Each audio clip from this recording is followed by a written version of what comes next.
It's game week 10 of Beat the Icon, and I'm here with Coca Cola to help you smash their FPL challenge. Every week has new dawns and new days, a blank team and an unlimited blank budget. And this week, Taze has challenged you to a duel. The team you'll pick has 6 players. Your captain gets double points. You've got unlimited transfers for each and every player. Once the game kicks off for each player, they're locked in. You're gonna get points for goals, assists, clean sheets, and defensive contributions. This week, I'm picking João Pedro. He's good for a goal in this kind of game. A London derby can easily be decided by the odd goal, which is this week's challenge, hopefully in Chelsea's favour. I've also gone with Bruno Fernandes because I think he could pop up with the odd goal to decide this game. Equally though, it could easily be a 0-0, so it's a tough ask. That's my game week 10 team. Make sure you grab yourself a Coca Cola and scan to play. Don't miss out on over 20,000 plus prizes this week alone. Yo people, welcome back to another watch along. Big up your damn selves in the building. Make sure you smash up the likes and subscribe. Oh my God. Let's talk. I'm seeing the chat. I'm seeing the chat, yeah. Everybody is arguing and kicking off and bickering, and let's just all calm down. It's not like, have we not had enough days? Have we not had enough days off? Clearly we haven't. I'm not going to lie, yeah, this fixture kind of snuck up on me a little bit. I feel like we needed a week. We needed a week off, but we're in multiple competitions. Do you know what I'm saying? We're actually fighting still somewhat on all fronts. So, yeah, this is what it is. When you lose, it's a pro and a con. You have the opportunity to rectify it immediately straight after the loss, or maybe some of you need a breather. Maybe some of you need a little bit more time. What can I say? The lineups are on screen. The benches are on screen. We knew that this was going to be rotation. Let's just make that clear. Because no matter how many injuries we have, it doesn't mean that we should risk having more injuries. It doesn't mean that we should risk having, you know, Caicedo go down, Cucurella go down, Reece James, who obviously has to be protected. So we have to make changes. Now, you know me.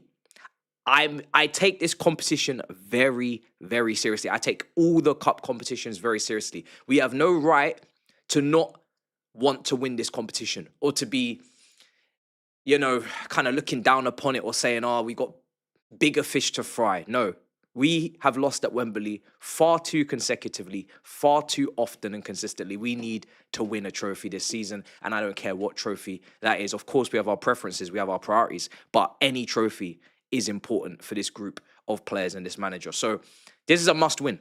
It's an absolute must-win. And that's just without even saying that Wolves are in a dire situation. I saw their manager on the sidelines at the end of the last game in the Premier League. It was getting heated. The players, you know, they're having to almost apologise to the fans. They're giving them shit. We are going up against a team that are in a very hostile situation. They're at home. You see their team on screen. We need to beat them. So let's go through the team. Jorgensen in goal, Gusto, Achampong, Tosin, Hato, Lavia, Santos, Esteval, Buonanotte, Gittins, and George. Where's Gu? Is Gu not passed the message over that Gu's not cup tied anymore for this competition? You know what I'm saying? I don't know what happened there. Obviously, we got Delap on the bench, so that's good. João Pedro, maybe he just doesn't feel like he needs any more strikers. But George is starting up front, and George isn't a striker. I thought George was an emergency option up front because we didn't have any other option. But Gu is there. Does Gu need resting? Does Gu need rotating? Does Gu need taking out of the side? He wasn't good at the weekend, but he didn't get any service. So I just feel like maybe Gu is someone that you play in this game, try and get some confidence, try and follow up from the goal against Ajax, try and see if he can establish a chemistry with Buonanotte, because Delap is just back from injury. Is he really ready to start against Tottenham? Might get 15, 20 minutes off the bench today. Who's going to start up front against Tottenham? I think it's going to be João Pedro. I think when we play the Bayern Munichs, the Liverpools, the Tottenhams, the Arsenals in a couple of weeks, I think João Pedro is going to start up front. It's going to be the same type of shape that we saw against Liverpool, the same type of team that you saw against PSG. But, you know, Gu is a striker and George is not. And just don't want to see square pegs in round holes, preferably. And if it's a low block, which the manager is surprised that we're coming up against back fives. Everybody knows that that is our kryptonite. Everybody knows that's our weakness. So why, even irregardless of them not playing a back five for the last 8-9 games, why would they not play that against us? And we heard the same thing after Nottingham Forest. They don't usually do this. They do it against us. If you keep publicly saying that we didn't prepare for it, or that's our kryptonite, or that's our weakness. We need to. I saw a report today. The analysis team have been sent out to go and find solutions against back fives. Not just tactically, by the way, quality wise. I don't think we have the quality in this situation without Palmer to break open back fives at will, at ease. When you look at the wingers, now you could obviously not pick a pairing of Garnacho and Neto, which I wasn't happy to see at the weekend. Esteval is someone I'd definitely bet on a lot more than those two to open up any low block. But even still, we have a lot of transitional wingers. So we struggle with it. But yeah, that's something that we could face today. I'm expecting a back five. I'm sure it will turn into that for Wolves. How much do Wolves really want to be in this competition anyway, considering the fact that they're bottom of the Premier League? They probably don't need this game. They don't need to progress. They're not going to win this competition. So I'd like to think, hopefully, that they would just roll over and just get out the way and just let us win the game. But I'm sure it won't be as easy as that at the beginning. I'm sure they'll try and put up a fight. Yeah. Gu up front would have been nice. The rest of the attack, I ain't got no problem with. I think João Pedro is carrying some sort of knock people, so we kind of have to expect that he's gonna get rested as well. The midfield, I ain't got no qualms about it. Lavia, Santos, step up. You know, I've been bigging up Santos. I've been talking the big talk about Santos, how much I rate him, how much I value him. So I can't now be a hypocrite and be like, oh, I don't trust him. I do trust him. He plays today in the double pivot next to Lavia, another very good player when he's fit and available. I expect them to handle business. I don't expect any problems. If these guys are not good in the first phase, if they're not press resistant, if they're not progressing the ball, then that's not good enough. These guys need to step up. And the back line is going to be Hato tossing in the middle, Achampong in the 3, and Gusto is going to overlap Esteval. You're probably going to see Esteval and Buonanotte in the pockets. And you're hopefully going to see Esteval, you're going to see Gusto, you know, go flying forward as a flying fullback and overlap and do all of that. It should be a win. It should be a comfortable win as well. But again, these guys, you know, will there be chemistry? Will there be telepathy, understanding? Let's see. Let's see how it goes, guys. Let's see what's going on in the chat. Delap to come on and score.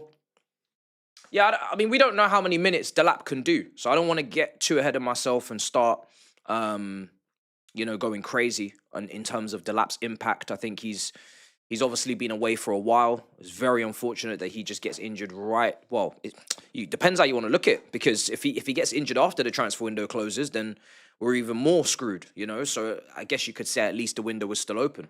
But he's on the bench. So let's see how it goes.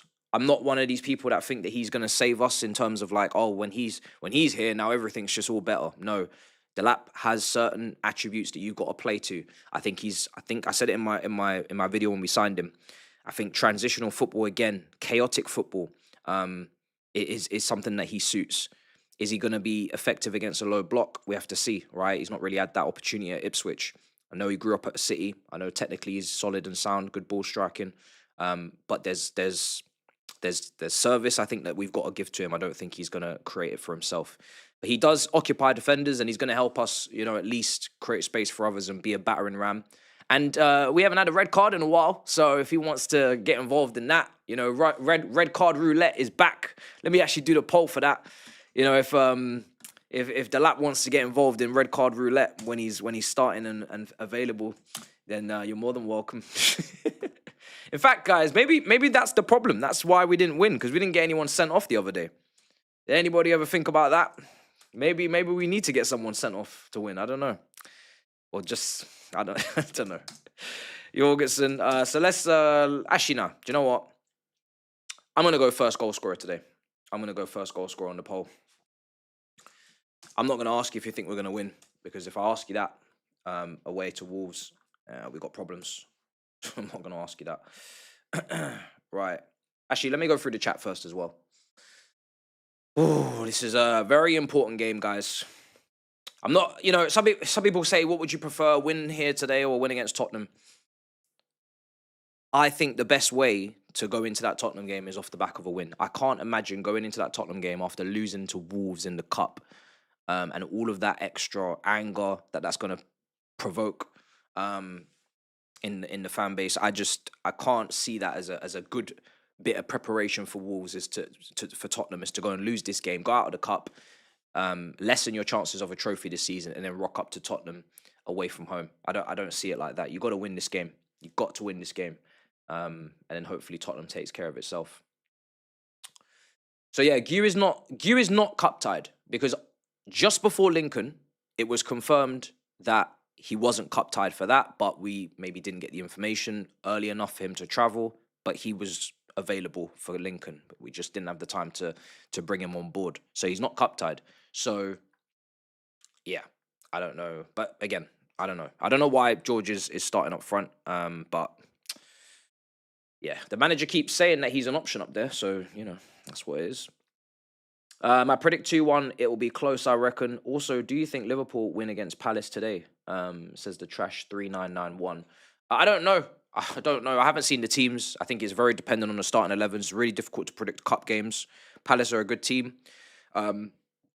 How seriously are Palace taking this competition, considering they're in Europe as well? They don't have the biggest of squads, so they're very much always having to play twice a week. They play the Conference League games, and they play with their full strength team, from what I can see, and then they have to go from a Thursday to the Sunday. It's not easy. So again, I think Palace are in that period where they're winning. They've won an FA Cup. They've won a Community Shield. What is the goal? I think the goal should just be to try and win anything you can get your hands on. This is the most successful period in the club's history. Go and try and win the Conference League.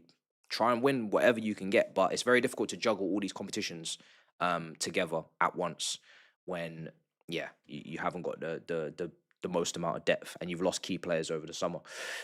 So yeah, I would probably lean towards Liverpool if they haven't picked a severely weakened team, but I haven't seen their team yet. So yeah, I'm not sure. All right, let's see. How do you guys feel about the lineup? Let me know. I just think it's George, Gew for me. I think that the centre-back situation is it's Hato and Achampong that, a lot of us want to see together, even though we know that is probably going to have an error in it at some point, because that's just a very young group of centre-backs there, very young pairing. It's not the most balanced from a Premier League experience standpoint, but obviously Hato's got a lot of football under his belt. He was a captain at Ajax. But I'm not going to, gaslight and tell you that's going to solve everything. If that has mistakes in it, which it wouldn't shock me if it did, then at least, you can kind of say that they're young and those mistakes are for something in the future and you're kind of just developing them.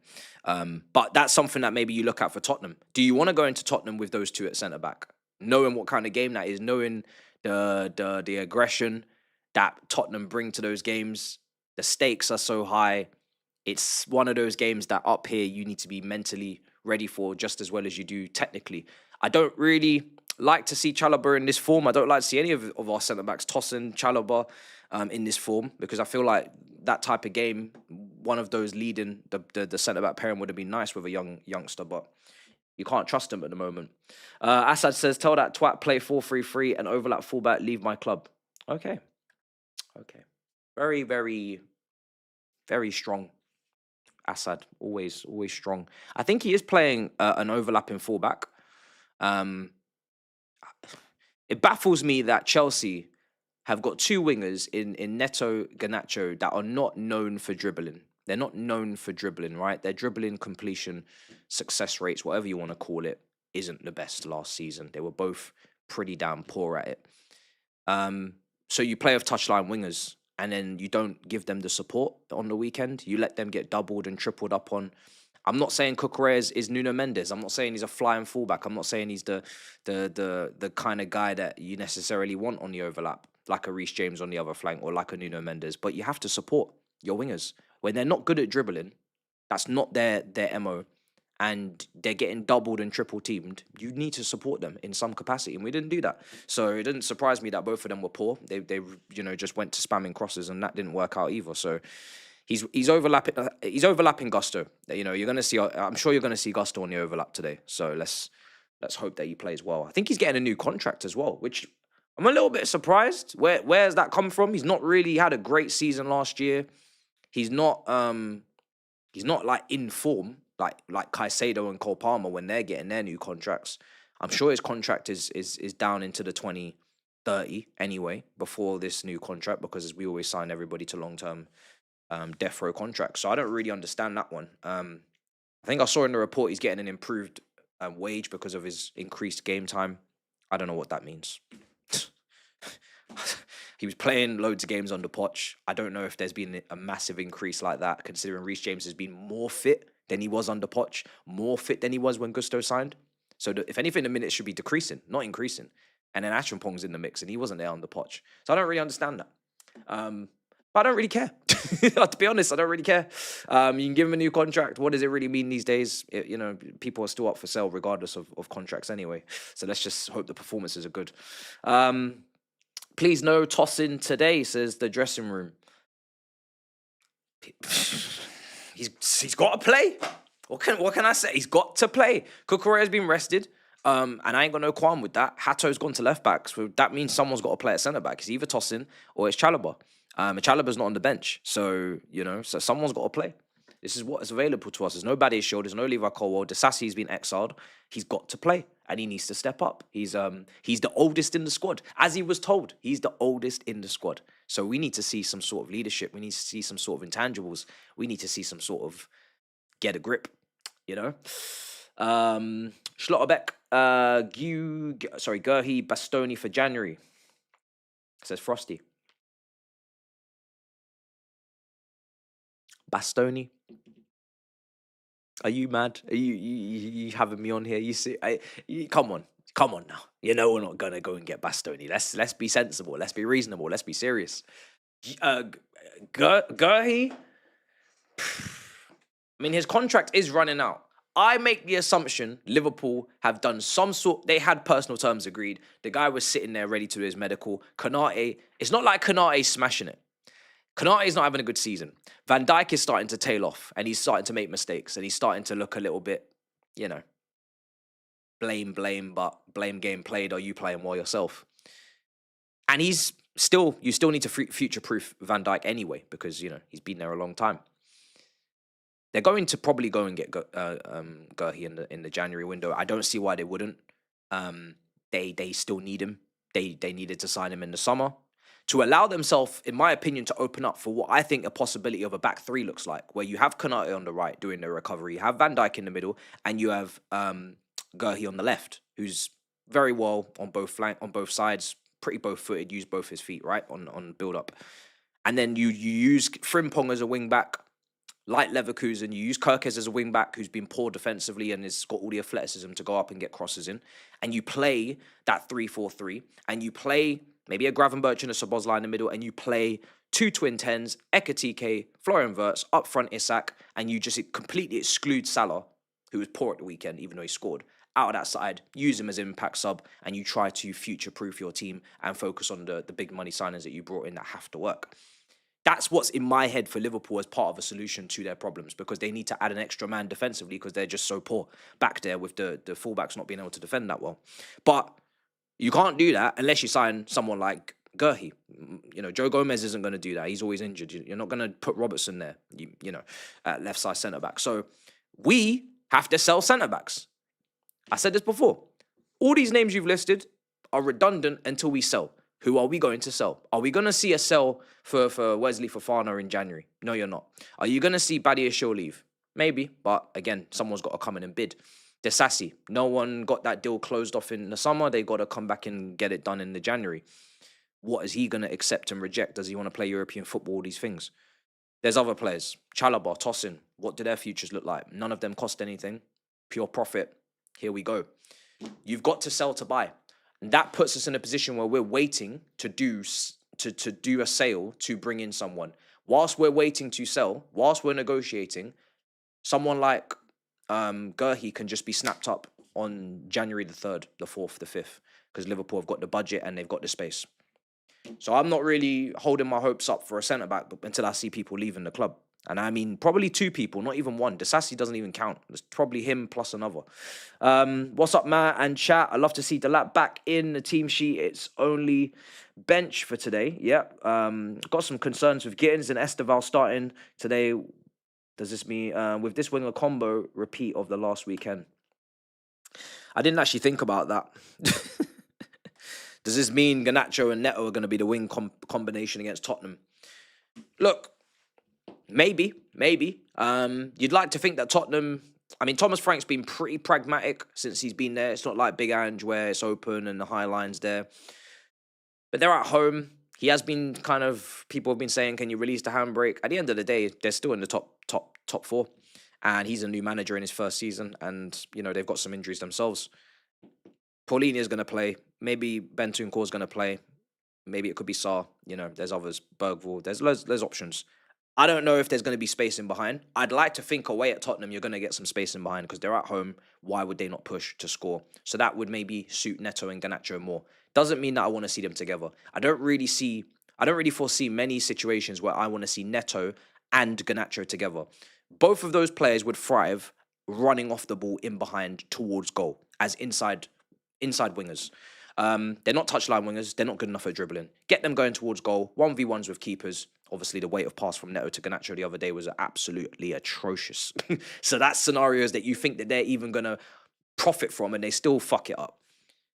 But to do that, you need someone to play the ball in behind. So, you know, make sure that the other winger, in my opinion, is a little bit more balanced and a little bit more complete. And that's what Esteval, you know, comes into the picture. So I don't know what he's going to do, bro, but...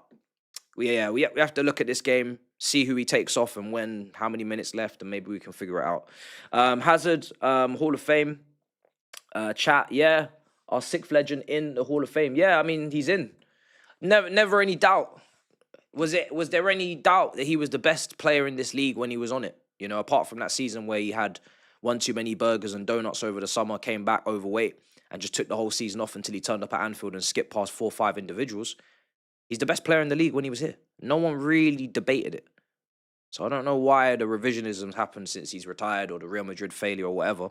But he was always going to make that. So it's just about time, really. It's just about time. You know what I mean? All right, cool. We're in. We're locked in. Wolves away. My prediction for this... Let me actually put up a poll. Because you know what? I've just assumed that you guys are confident. I shouldn't do that. Especially, you know, I should never assume. I should ask. Because for all I know, you guys ain't confident.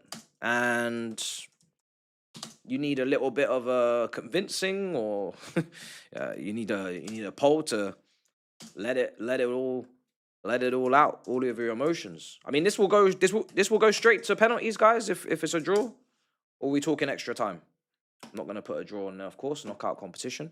1-0 for now, 5-1, 3-0, 3-0, 3-1.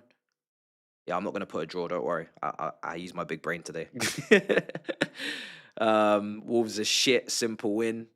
Bro, Wolves this season lost at home to Leeds.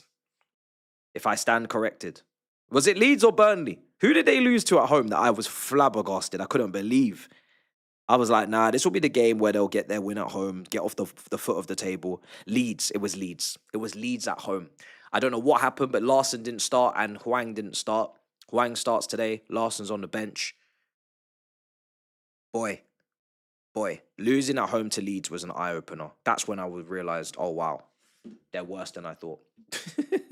So, yeah, Wolves are having a torrid time.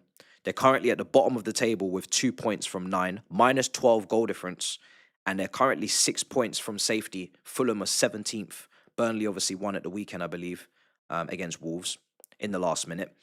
And Wolves were at home. When you're losing at home, now I may sound crazy here because we just lost to Sunderland, but when you're losing at home to Burnley, you're getting relegated. you're getting relegated. You know, if that's one of those games that you have to win. Burnley have had a great couple of weeks, taking 3 points off Wolves and Leeds back to back. But yeah, shocking for Wolves at home there. And I don't know what's going to change for them to get out of that situation. Maybe manager change. I don't know, but they're really struggling.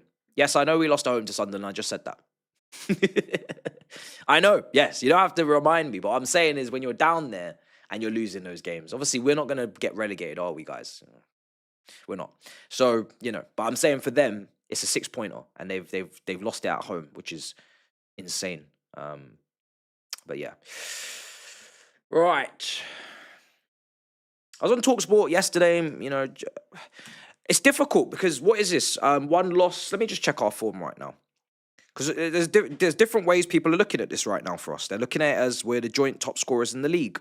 They're looking at it as 4 wins from the last 5. This was just a blip. This was just a moment in time. I'm looking at it as a sign of a lack of consistency in the league. We could do the all competitions thing. That's nice. You throw in Benfica and you throw in Ajax and Lincoln and make yourself feel better. But for me, it's what are we doing in the league? Are we going to be consistent in the league? When are we going to put a run together? We've had a very favourable fixture list. I think we've had a good fixture list, and I don't think we've handled it very well. Errors, red cards, in-game management, injuries, whatever it is. But we need to get cracking in the league, man. The league is the bread and butter, and the consistency is not there. So it depends how you write it, how you read it. But in the league, it's 2 defeats at home in 5, and that's not good enough. And a draw. You need to be doing better than that. I need the home form to be rock solid, and it's nowhere near that. So got a lot of work to do, people. And hopefully people start coming back. Delap's coming back. I don't really know who else is on the horizon, actually. Badiashil's out for a while. We're not seeing Colwell again. Palmer's away. So what we've got now is close to what we have, going forward. We need to make it work with what we have. There's not loads of guys out right now. When you look at it, now that Delap's back, Badiashil's on this list. We've got a lot of guys out there now. If it's not good enough, then you know who to turn to. You know what I mean? If you don't like what you see. But this is the squad. Outside of the guys I just mentioned, this is the squad. Cole Palmer and Colwell, the starters. Badiashil, adequate replacement when he's actually playing at his level. And that's it. Let's not spam. We don't need to spam.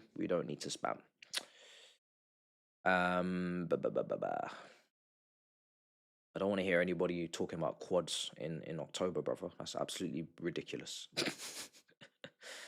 Relax. Our top goal scorers. I mean, right now the goals are really shared, aren't they, chat? We don't really have anyone that's slapping in loads of goals. Caicedo's got 3 goals in the league. Enzo Fernandez has got 3. Pedro Neto's got 2. Which you obviously got the second against Nottingham Forest. Chalobah on 2, João Pedro on 2, and then the rest are 1s. So now there's no one standing out as a consistent goal threat. João Pedro is obviously carrying a knock, but it's a bit frustrating that he's not taking the shots because we know he can shoot. I think when you know someone can't shoot, like Jackson, right? The ball striking technique's not there. That the box movement and all that kind of stuff, the heading ability, none of it's there. And I said it in the summer. João Pedro, please, don't sell me a lifestyle that you can't maintain. Don't take me to places that you can't keep up, keep up the maintenance. Because I'm a bougie. Now I've become a bougie bitch. Now I'm feeling bougie. João Pedro, he's made us bougie, guys. What can I say? Now we've got different palates. Now the appetite's changed. You could have come in here, done a decent job at the start, just been a 7. Then we would have just said, okay, cool. He's from Brighton. His statistics have never been high. He's just a squad player. He's an Nkuku replacement. He'll play here and there. Sometimes he'll start. Sometimes he'll come on. He's not the guy to bang in all the goals. This guy, and I quote, said, they pay me to score goals. They pay me to score goals. How am I not meant to get gassed on that sentence, bro? How are you going to say that? And then the manager comes out and says, he's not the type of player that can get you 15, 20 goals. Well, excuse me. Which one of you are telling the truth? Do you know what I mean? You're confusing me. One of you's telling me he's not the type of striker to get you 15, 20 goals. 15 That coming out your mouth, Maresca, kind of hurt my heart. Could have said 2025. Could have said he's not the type of striker to get you 2025. That would have been understandable. 15? The same tally that Jackson got a couple of years ago with no penalties? You're telling me João Pedro can't get 15 goals? That hurts. It's new information to me. I mean, it's on evidence, on the record, it's not new information because he's never done it. But like I said, you sold us something and we bought. And I'm not afraid or ashamed to say I purchased the fake pump, the pump fake, whatever you want to call it. I don't even want to call it that because he's still one of these signings with Hato and, that I still believe in. I think the technical level's right there. I think the quality that he's shown in games where we've been down to 10 men, where he's not had any service, where he's not had anyone to combine with, he's still shown what he's doing. But we can't... Someone said to me, you're not doing enough of a job defending João Pedro this weekend after the performance of the weekend. He wasn't good, first of all. Second of all, we didn't purchase him to look good. There has to be substance. There has to be output. You have to put the ball in the back of the net. You have to. Is it a missight from the board to overly rely upon him and not have another striker come in? Of course it is. I already said this. However, like I said, you started like a house on fire. We know you can shoot. People were saying, hey, Matisse, look, he's scoring headers. See? And I said, wow. What'd I say? I said, if you get me a header, a bullet header, you're ticking all boxes. He did it. I think twice. So now, now you can't run away. you got to come back to the party. You got to come back to the table. I need shots. I need headers. I need goals. So whatever the position he does that, whether he gets those goals through the 10 or he gets those goals as the 9 or he gets those goals with the 9, Roberto Firmino with the inside wingers, which Maresca's probably never going to do with the overlapping fullbacks, 4-3-3, which is what Assad's asking for. I don't really care where or how you manage to make it happen, but someone has got to make this happen. Because, Cole Palmer, again, he's been injured for a while. The assumption that he's just going to come back, click into gear, and be at his very best, I don't want to sell you that dream. So we need João Pedro to step up. He's one of the players in the attack that's actually technically 30, So I need something there in the coming weeks from him before the international break, just to get the mood up, to get the vibe up. Playing players out of position is part of Maresca's philosophy. Did it with Nkuku, now doing it with George. How long will you ignore these red flags? I've not ignored. Nkuku was played as a 9 because the Chelsea directors did not give this squad enough strikers. At the start of the season, he said, I have 2 strikers, whilst he had 2 10s, 2 wingers, left wings and 2 right. You remember this, right? 2 left wingers, Mudryk and Sancho, 2 right wingers, Madueke and Neto, 2 10s, Palmer and Felix, and 2 strikers, Nkuku and Jackson. First thing I said after he said that was Nkuku is not a striker. So I don't know what is going on there, but he is misprofiling him. Before he even played the game, I said he's not a striker. He's not a striker. He's never played up front on his own. He doesn't do well with his back to play. He is not a striker. Said that. But why? Because remember, he's a head coach. Why is the head coach having a team that is not balanced positionally? Why is a head coach having a team for the second season running that they were ready to sleepwalk into the season with Delap and João Pedro as the strikers? The manager said he's not that type of striker. So was Delap going to bang 20 goals in his debut season from Ipswich? Who was going to get 20 goals for Chelsea up front this season based upon the sporting director's recruitment? Answer that for me. Because if one of them's not capable of getting 15, 20, which the manager just said, he's not that type of striker. He doesn't play with inside wingers or inside forwards who are clinical. There's no Rodrigo. There's no inside forward that's banging in 20 to facilitate for the Roberto Firmino role that he's probably needing to play. And Delap's first season from Ipswich, he's not banging in 20. Who's banging in 20, chat?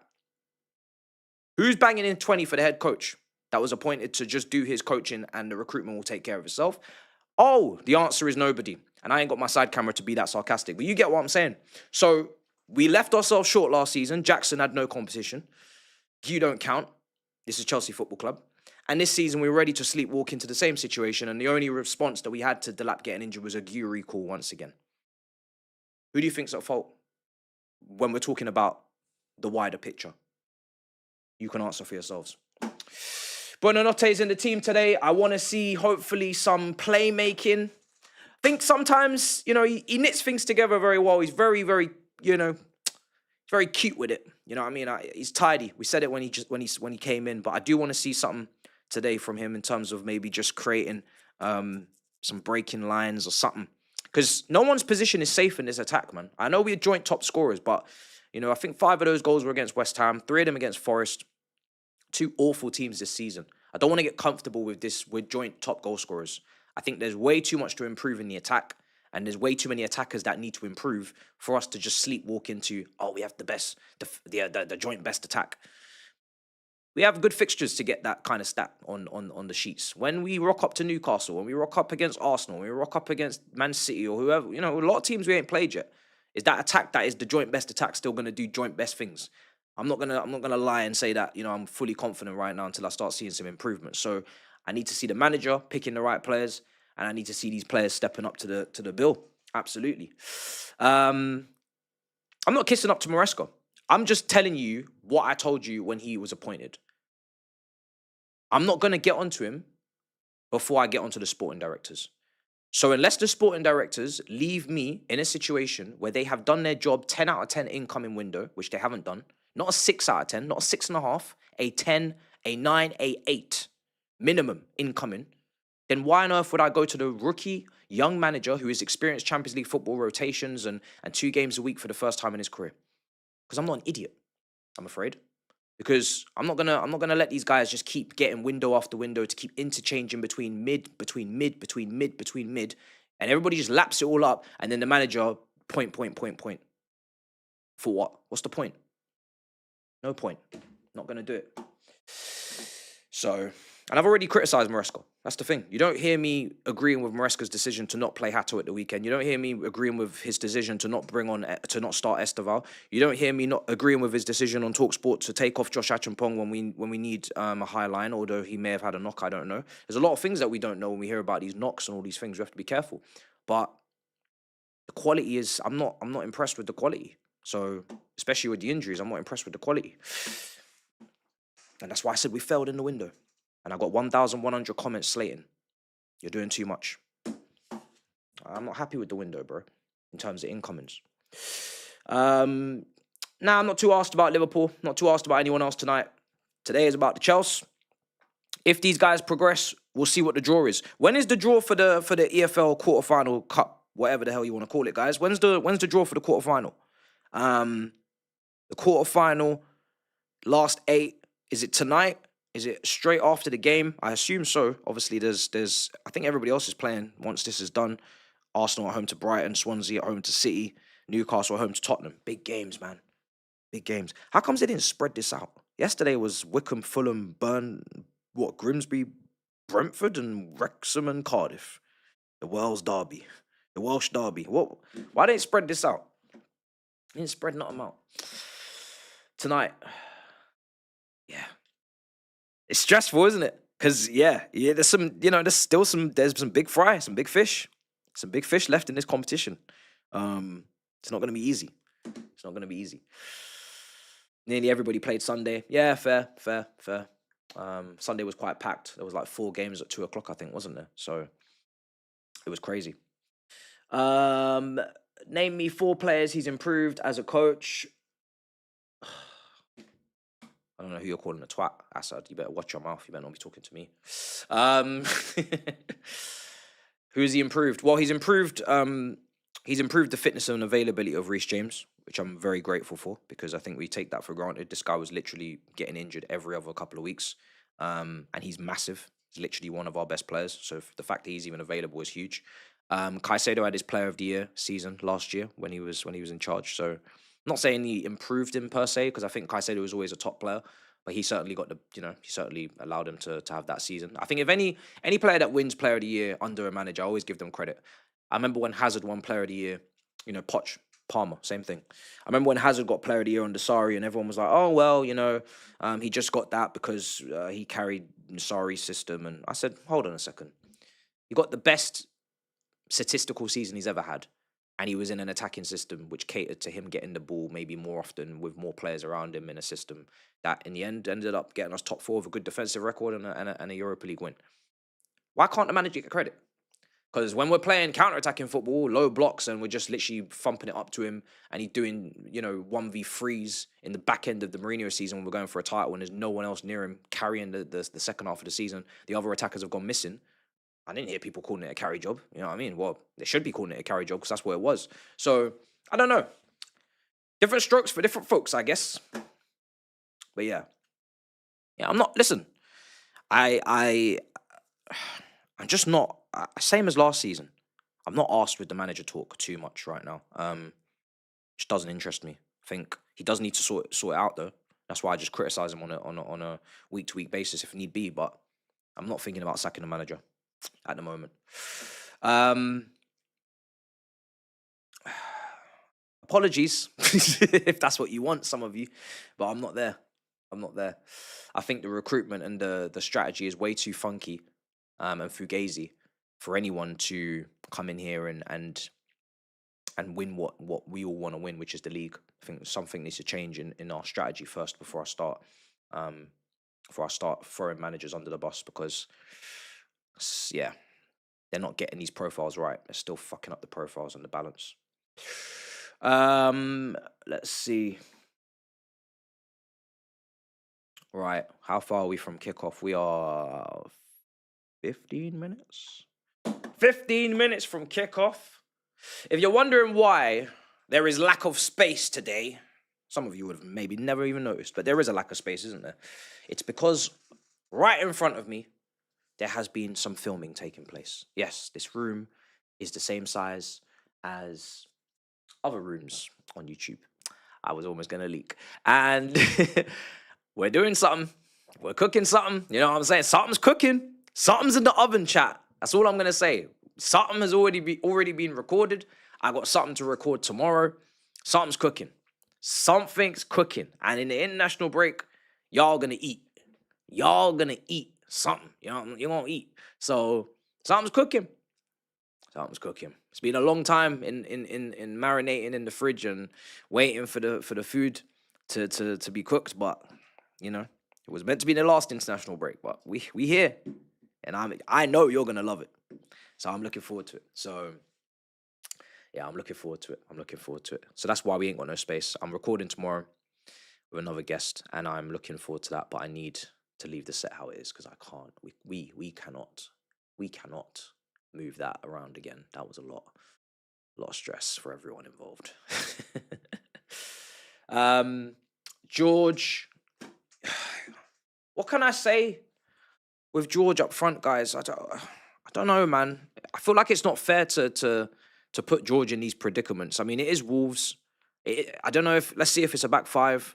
All he can really do is go up there, and anytime he gets the opportunity to pull a trigger, just shoot on sight, because we know that you're a very good shooter. You've got good range, you know. But I can't really expect all round a good performance. He's up there again playing in a position where, I don't know, maybe physically he's going to get dominated. Maybe he's going to get isolated. He might not be found. He might not have service. I don't know. So everyone else, to be honest, I'm expecting a performance. Just George, I don't have those expectations. I have hope.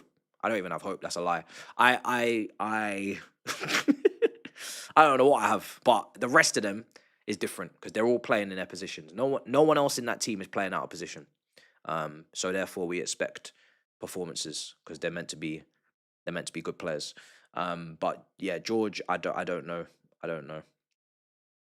This is the thing. George can score a goal at any time, at any moment, but not have a great game because he just wasn't involved, or he's not, he's not playing where he's meant to play. But he could still score. He could definitely still score. Right. What have we got? Let me make sure everything's ready. Is anyone nervous? I'm not nervous. I'm just asking. Oh dear. Do I film Big Six at my house? No, I don't. The house is not big enough for that. I advise you to go and watch the house tour. I just remembered I actually did a house tour. So there's some of you wondering how does this work? There's literally a house tour. That's the funny thing. There's actually, some of you would have seen it. There's actually a house tour. There's a house tour on the channel. We literally showed you every room. So it's a cookie. You know when you accept the cookies? This is the cookie. You got to figure it out. I ain't going to tell you how this all works, but it does. And it's going to get worse, I'll be honest, because there's things I'm going to do in the coming years that's going to fuck you up mentally. And you're going to keep asking questions. And I'm going to keep refusing to answer because I'm not going to lie, I'm trolling now. I'm enjoying it. I'm enjoying, like, we did a recording the other day. I think it was a recording last weekend. And the comments were just like, what is going on? How does this work? Where did Tobes come from? They just saw me streaming. They saw Turkish break in. Saeed did his review here. There's so many, it's all so much to take in. I know, I get it. It's beautiful, isn't it? You're gonna figure it out. You're gonna figure it out one day. Yeah, man. But I don't know when that will be. But yeah, it's fun, man. It's fun. It's all fun, and it's helping the content get created and in a great quality. Yeah, good quality is great. So yeah, man, there's gonna be a lot of fun in the next few years and in this thing. You're nervous, yeah? You're nervous. I understand. I understand why you're nervous. I think you care about the cup too. There's some people that don't care about this competition. I don't understand those people. I remember the days of Gerrard getting the own goal in the Carling Cup final, Mourinho going absolutely berserk. It was it felt like a concert. It felt like a festival. Fireworks and all sorts, and first trophy under the new ownership, under the new manager, and the springboard for more success. I've seen Pep do exactly that. Use this Carabao Cup as a springboard for more success. I don't think you can ever get complacent with winning at Wembley in any capacity. I think the community shield is something I don't care about. I'll be real. I don't care about the community shield. But the cups, I'm always down. I'm always down. So yeah, for me, man, this is huge, huge game. All these cup games are always huge.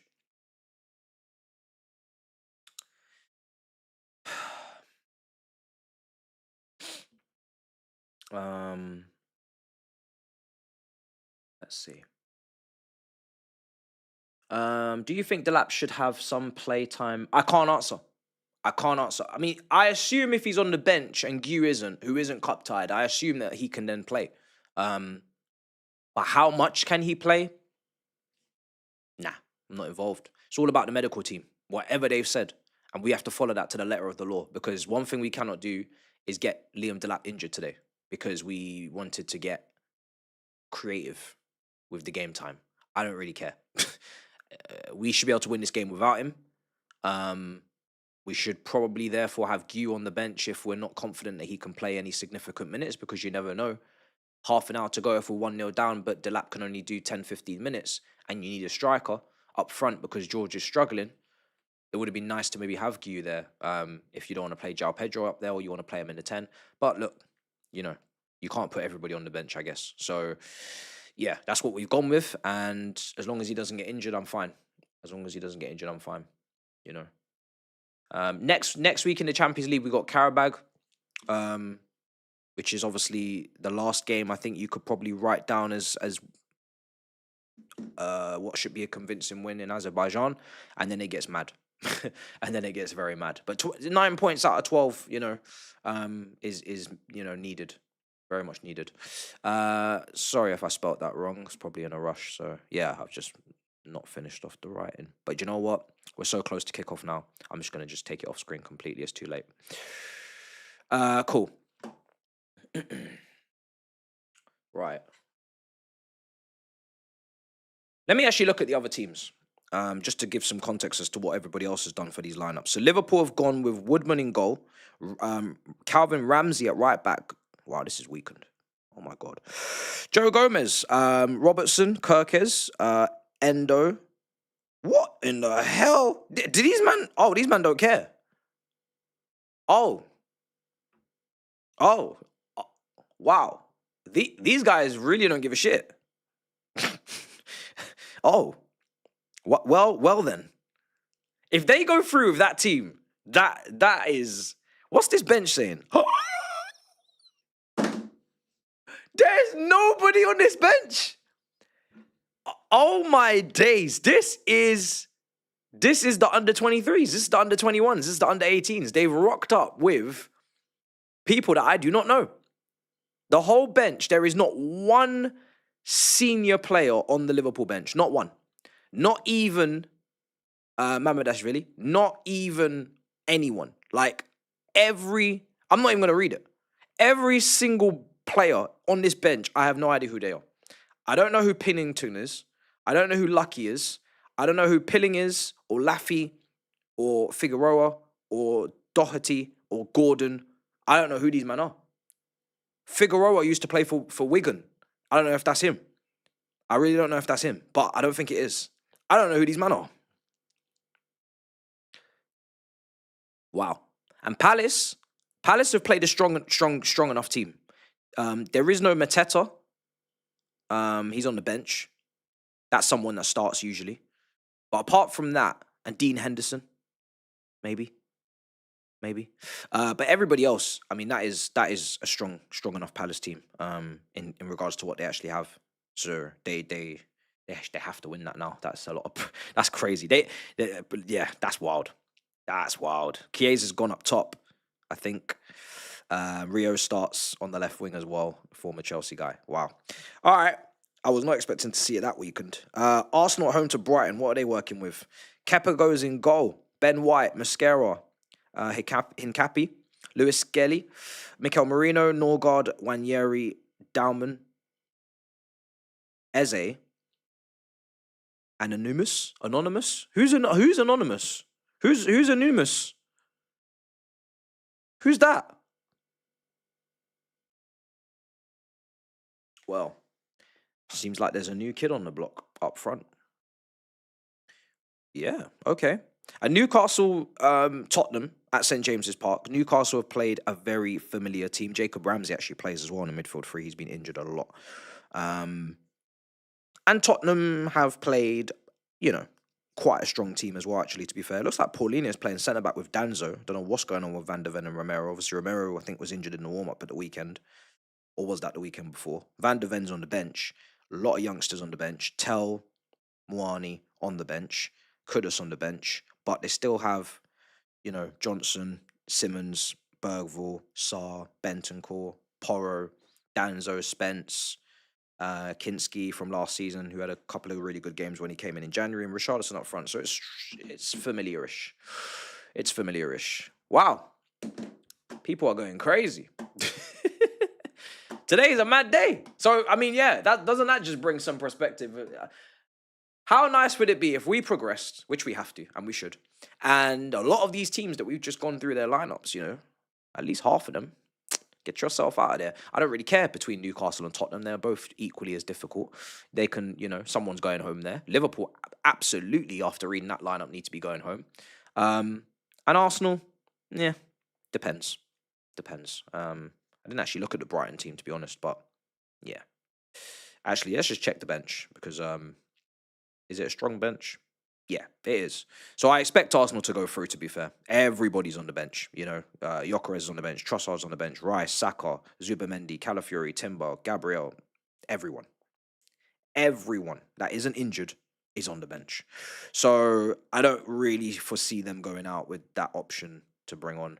But yeah, apart from that, the other guys, mad. Very mad. Penalty shootout, don't talk too soon. All of this strategy to not win the cup.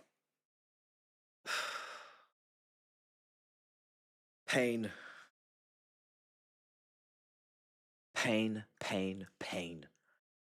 believe that Brentford went to Grimsby, won 5-0. We all know how they got to that point in the first place, Grimsby.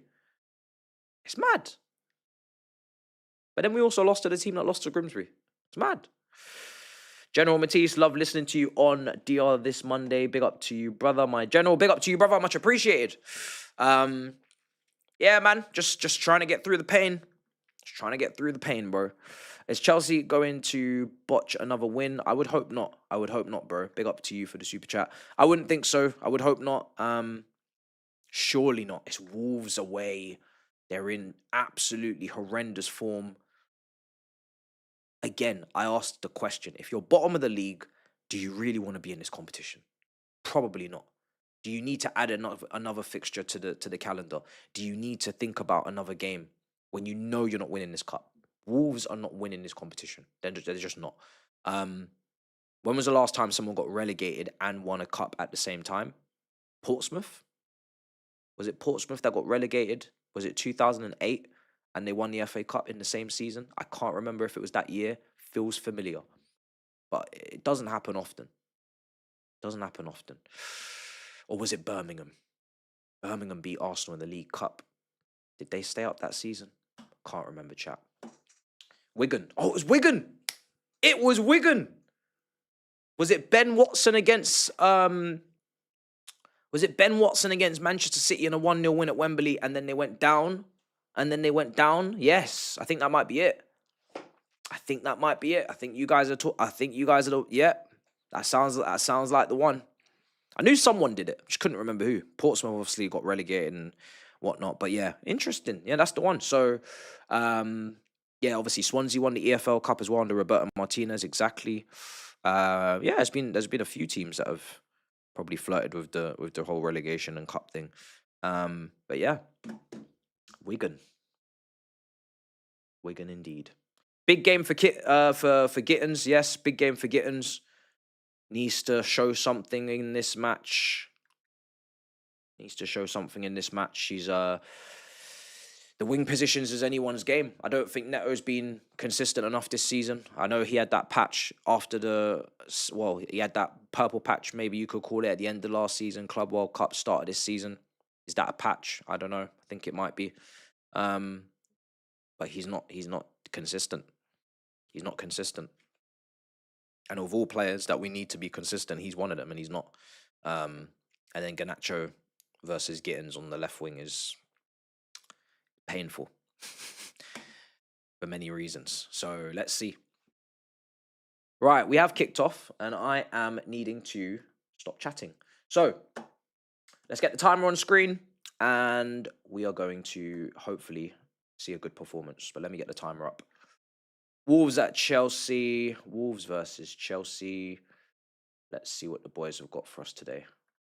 Going to sync up, guys. I'd say 2-minute mark. We're going to sync up. Let's aim for that. And hopefully a win.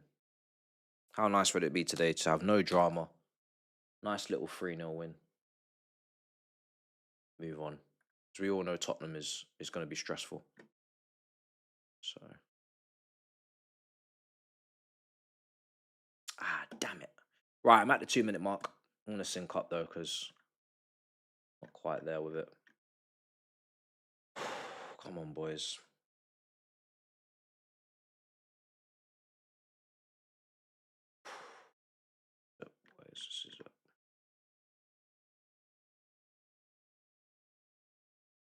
Might not be entirely accurate right now, but just get it on the board.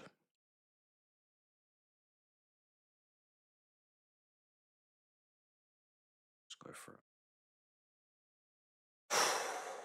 Got for me, Chelsea. Wolves in possession at the moment. We are in sync. Thank goodness. Don't have to keep doing that. Right. Wolves in possession. Holding the ball up. Let's see what we got. Go on. Nice, Gittins. Well done. Need to see confidence today. Look, the one thing I need from Gittins is to take people on. That's the only thing in my analysis in the summer that I could say, oh, now this is the Bundesliga and it is high lines and, what kind of dribbling statistics are we getting? Is it low blocks? Probably not. In space, 1v1, isolation, transitions, but it is still dribbling statistics nonetheless. Need to see 1v1, need to see dribbling, need to see confidence taking on, which probably, is difficult to do if you're not confident, which he probably isn't, but I need to see it today. Don't really have any guarantees on anything else. I don't have guarantees on crosses. I don't have guarantees on decision-making. I don't have guarantees on shooting. I don't have guarantees on work rate. I ain't got guarantee. Well, I think the work rate should be okay from what I heard, but I ain't got guarantees on nothing. Apart from what I'm expecting is the dribbling to be on point. Gusto with the cross, just a bit over, but listen, worked it into nice areas there. Wolves on the back foot, out for a corner. Let's see if we can make something of it. Nice link up there. Esteval, you know, playing it into feet for Buonanotte. And let's see if we can get a nice early goal. Corner. I think it looks like we're going to swing it in. I'm not seeing anyone. Oh, wait, maybe we're going to play it short. Esteval. Saw something in training, or maybe a little bit of practice after training, but some serious curl on that football for him in training. He's taking our corners these days. He's swung that one in. Not the worst, but not much you can do with it. It's going to get cleared. Go on. Oh, good. Go on. Yeah. Yes! Come on! 1-0, it's Andre Santos! That's the boy! At long last, he gets his first Chelsea goal, man. Come on, I got stocks. We got stocks invested. I'm going to need to see some returns, brother. Well done. On his weaker foot. Took it very well. Very, very nice finish. Left foot into the corner. Nice breakaway. Good counter press from Chelsea there. Heavy pass, poor pass. But listen, someone's got to be there to mop it up. I think it's Gittins who just takes it and just plays it into Andre Santos there. He just sees him. And then Andre Santos, weaker foot, into the corner. Maybe the Wolves fans aren't the happiest with the keeper, but I don't care. It's 1-0 and it's Chelsea. That's what we need. That's a great start. Really, really good start. 1-0. And I'm really glad he's got the goal as well. At Strasbourg, he was getting goals. At Strasbourg, he was box crashing. He was getting some headers. He was showing some leadership over there as well. And I already said when he was here in pre-season a couple years ago when he first signed, he was playing like in the six and he was, you know, he's press resistant, getting the ball off the back line in pre-season, I know. But, you know, he looks like a very well-rounded box-to-box midfielder if he gets his confidence and he's on it. So hopefully we're going to start seeing some improvement from him. But that's a good goal. That's a good goal. Yeah, Gittins gets an assist and he needs that as well. So great start. Great start. I think we can't really ask for much more than that, chat. Nice goal.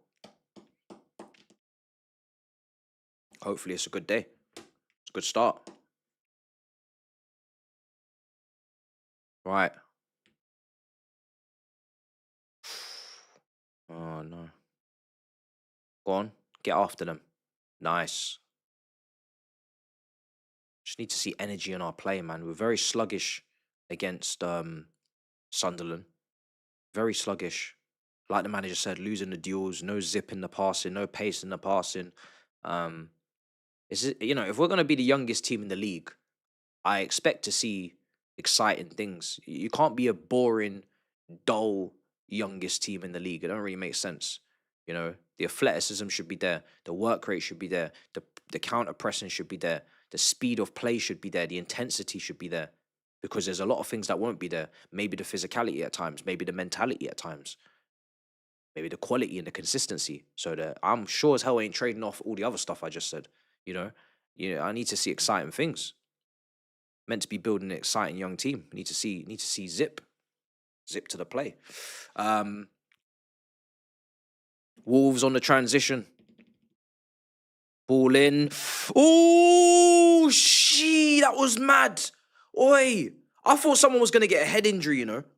That ball came in and Jorgensen just came flying out and it looked like someone might just pick up the nastiest head injury. But thankfully, everybody's unscathed and he's got out of there. I think he got a touch on it and just palmed it away and then we got a block. That was nasty. That was a really good cross. That was nasty work. Nasty work. But yeah, Wolves. Maybe they're going to go down fighting. I don't know. Let's see. We've lost a lot of key players, man. Lost Pedro Neto, obviously, a couple years ago. Lost Out Nori this summer. Lost Cunha to Man United this summer. It's not easy. Kilman a few years ago, you know. You're going back that far. Jimenez.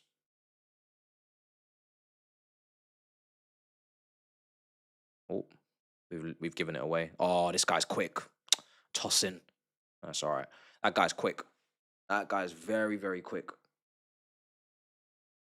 We really need to be yeah, we need to be onto him.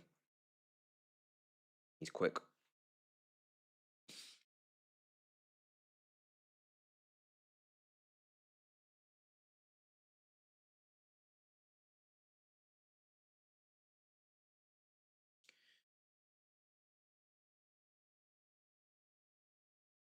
All right, Tosson's going to take the goal kick.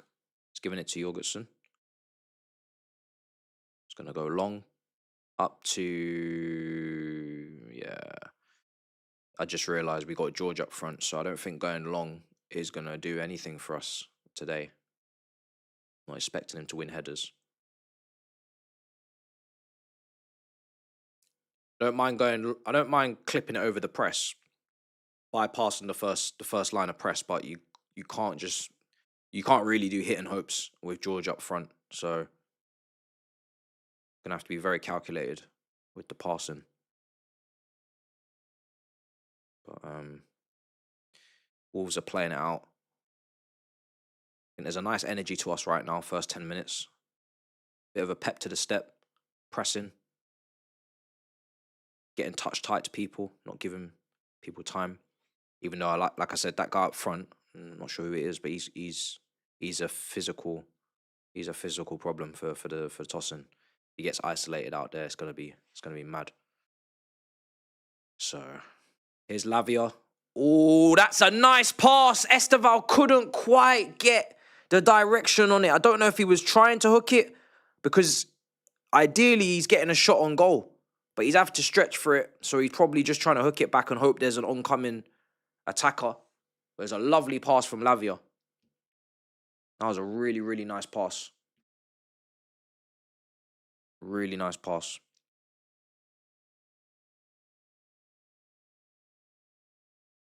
Right.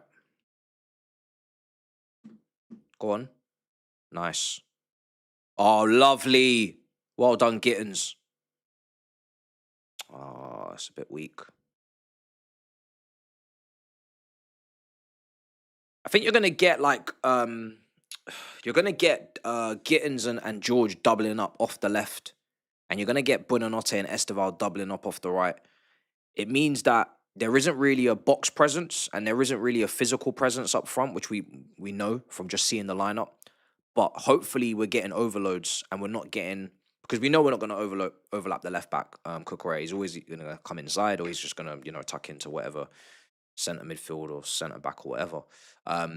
Gusto should be overlapping, but if you're doubling up, hopefully they're going to be able to combine, interchange and 1-2s, and you're going to see some sort of creation. It's just knowing that there's no one in the box is the only thing. So we have to get everything spot on with the passing today. No percentage passes are gonna work out. Can't just hit and hope. Jorgensen's gonna clear. Swansea scored. What? Swansea are beating Man City. I didn't even look at the City team. I forgot all about them. Swansea 1, Man City 0.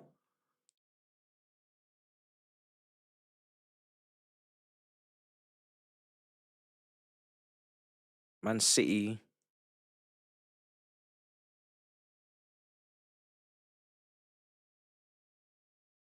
Trafford in goal. Lewis, Kuzanov, Ake, Out Nori, Gonzalez, Musafa, Muksa. I'm not sure what that is. Oscar Bob, Cherky, Doku, and Mamouche. That's a very strong team. I know there's changes, but that's a strong team. It's obviously getting minutes into Cherky and Mamouche, but yeah, that team should not be going out to Swansea. No way. It's a great goal. Great goal by Franco, people are saying.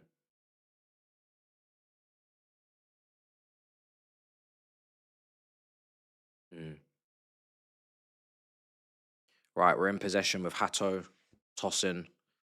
At the moment, it's a back four. It's not a clear three. No, Lavia's. Where's Lavia? No, Lavia's kind of stepped in there. So there's no Cucurella. Oh, there's no Cucurella today, of course. Sorry. Of course, Hato. I keep thinking I said Cucurella earlier, but obviously it's Hato playing today. But yeah, so Hato is not gonna overlap. Oh, that was brilliant play from Lavia. Go on. He's just bypassed everything. Now we're through. Go on, Gittins. Can you cut in and give me a shot? Yes! It's 2-0 to the Chelsea inside 14 minutes. And it's Tyreek George who's in the right place at the right time. It's a brilliant bit of play, man. Lavia starts that move. He's just bypassed he's taken about 3 men out of the game. And you know when Lavia does that, there's just going to end up being acres of space for players like Buonanotte and Santos to run beyond as eights. And it's a great bit of play from Gittins on the left. Nice little step over. Creates the little bit of gap between him and the defender. And then he just slid it across the goal. And it's a tap-in for George, and it's 2-0. This is a great start, man. This is a really, really good start. This is as good as it gets, really. You know, when you've made that many changes, and there's a lot of points to be proven. That's 2 assists for Gittins. 2 assists in 15 minutes for Gittins. 2 assists. So, can't really get any better for him. 2 assists for Gittins.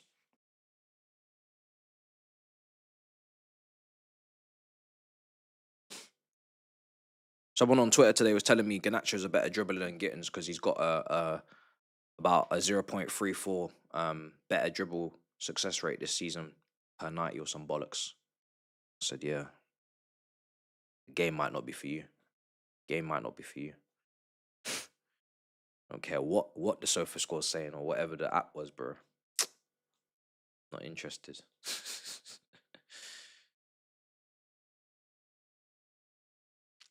Yeah.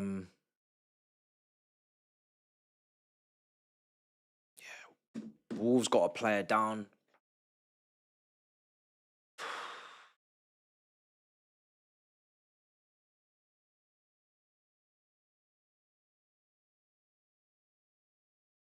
Yeah.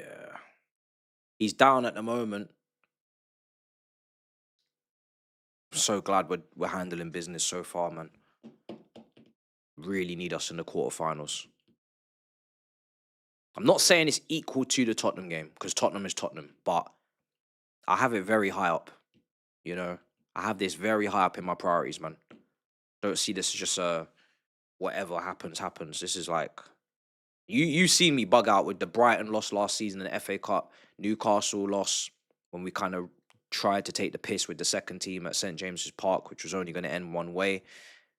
I hate going out of cups. Hate it.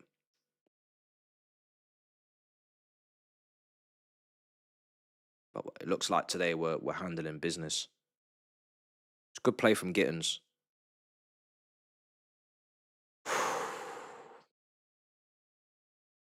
This kit, yeah, this kit's no, I'm not gonna say it's our best kit because the black one is insane. But this is a lovely kit. All 3 of the kits this season are beautiful. Beautiful kits. That's why I bought all 3. Bro, when they were releasing the kits this summer, I bought them up like a madman. Every single time one dropped, I went and copped. I did not waste any time. Any time. I got the white one, gold badge. I got the blue one, gold badge. And I got the black one without the gold badge because I just want to keep it classic. Then I also went and copped the tracksuit, the green one, with the patterns and kind of gives a bit of a Nigerian international team vibe. Copped that as well. And the bottoms. I ain't playing with it when it comes to the releases right now. The releases are cold. Go on. Oh, it's deflected.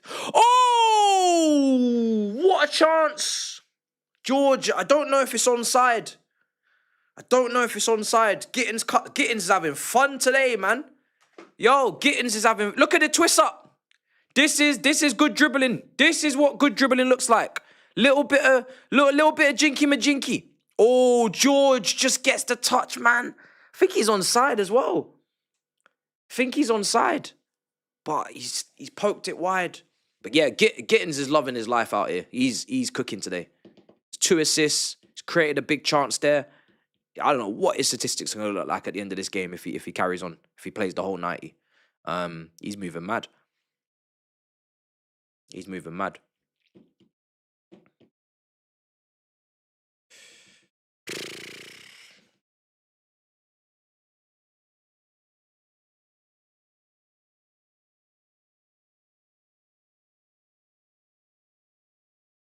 You mean Gittins on the left and Esteval on the right, not the other way around?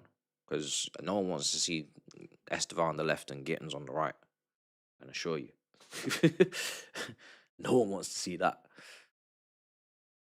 Sometimes maybe good, sometimes maybe shit. Chelsea says Gunman.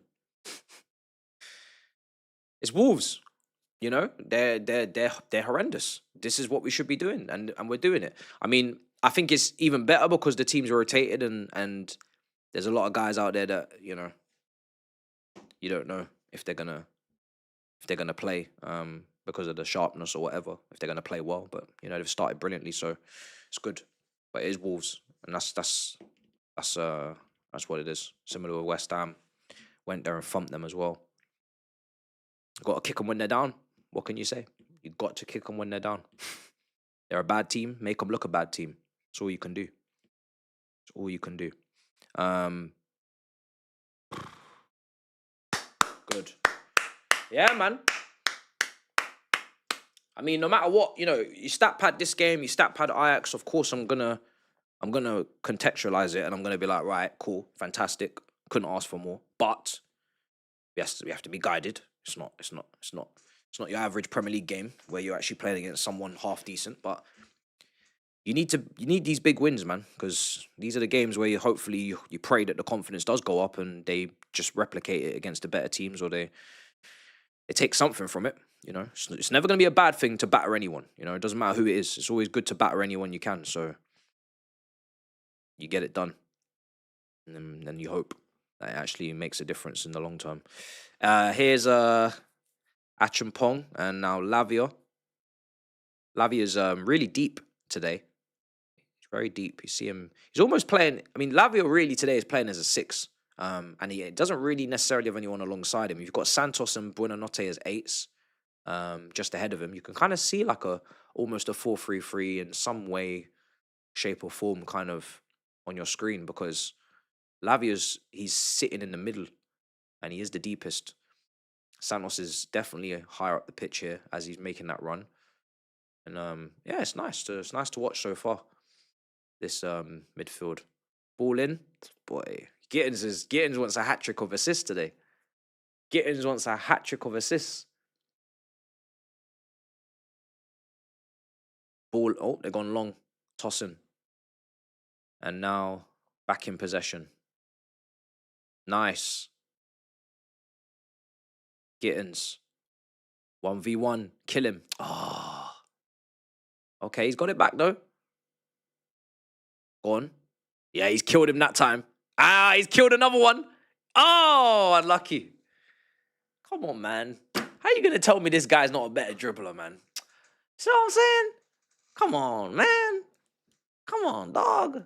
That's the one thing he's got. That's what I'm saying. The one thing that I expect from this guy is dribbling. If I don't get nothing else, he better give me dribbling. That's the bare minimum. Remember AC Milan at home in the preseason, this guy was ripping it up on the left wing with the dribbling. Need to give me the dribbling. Need to give me the dribbling, man.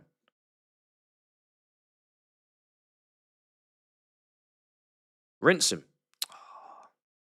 I don't know who that fullback is. He's probably dog shit, to be fair. Esteval, you're going to end up kicking someone in the head. This brother's always trying to do an overhead kick. But the thing is now, can you do it against someone half decent? That will be the next stage. Because obviously, I don't know who that fullback is, but I assume he's dead food. So he's ripping up dead food. Knife and fork, he's cutting. But we need it against someone half decent next. I don't know who that man is over there. I don't know who these men are. But yeah, Esteval is always going for this. He's always going for it, that man. Is he being booked? Yeah, he's been booked. He's been booked.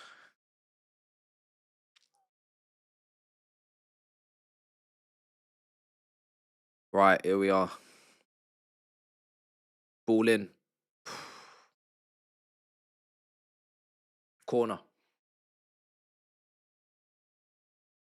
got a corner.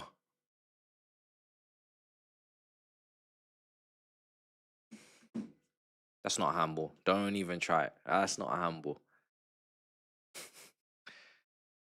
It's not a handball. Way too close. And his arms are in a natural body position as well. They've taken it short. Ball in. Headed away. Nice touch. Oh, nope. It's too much.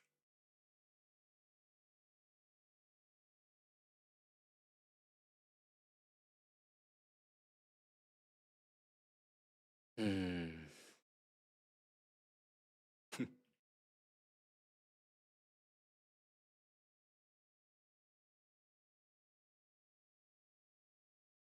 24 minutes gone. The passing's been really crisp today. Buonanotte, Gittins, bro, yeah, the passing's good, man. These guys are all, you know, as opposed to what we saw at the weekend, which was just disgusting, the passing. Oh, my days. The passing was so bad. But this passing today is much better. There's a bit of a zip to the passing. Everyone looks like they're sharp, fresh, ready to cause havoc. I don't know, maybe I don't know who mowed the lawn. I don't know.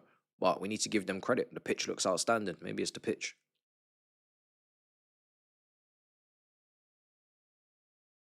Nice.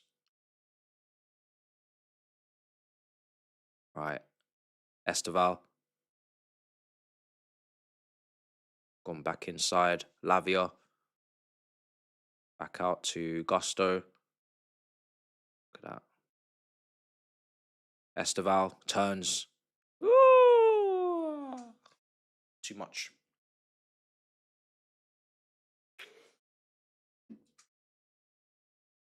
Too much, too much, too much, too much.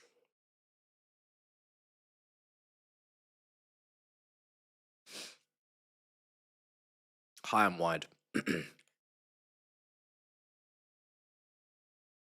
Yeah, nowhere near. Nowhere near. Right, come on, can we counter press it now? Nice, Buonanotte pressing. Good stuff, Buonanotte. Come on. This is what we love to see. This is what we love to see. Pressing, working hard off the ball, putting the shift in, not getting complacent because you're 2-0 up, 26 minutes in, pushing up for the third. Because why not? And the thing is, actually, when I look at our bench, the bench is so strong. You'd make a case to say that, okay, how many of these guys do you really want to even see come on if we're winning 3-4-5? It's not like as if you're seeing the likes of Reggie Walsh or McQueen or any of these guys on the bench, you know. You're seeing seniors that probably need the day off if they can get it. So there's a case to be made that a lot of these guys, you know, maybe don't even use all the substitutions if we're playing well. Because who are you bringing on? Why are you bringing them on? Don't need to see Enzo and Caicedo today. Will Lavia do a full 90? Probably not. Never does. Oh, that's skied. I think it's a lot more fluid, guys, on that right-hand side between Gusto and Esteval. This is the difference with Esteval. You can see the positions that he picks up the ball. A lot more central. He'll pick it up wide. He'll pick it up central. He'll pick it up back to goal and turn. And there's a runner with Gusto, or he'll just take on the shot. Or what. There's more variation. When we play with Neto out there, or, you know, it's always touchline, touchline, touchline. There's no receiving the half space, turn, look to link up, it's always got to be touchline, touchline. You know, it's just so predictable. So predictable. Santos, go on. Santos. Oh, he tried to play the reverse pass. Thought he was going to make it through.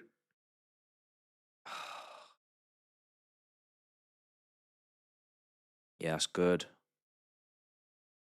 Hato, well done. Good covering from Hato.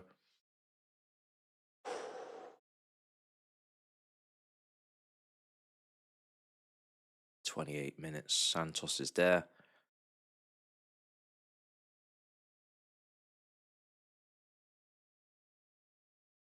Nice. Oh, Esteval. He's lost it.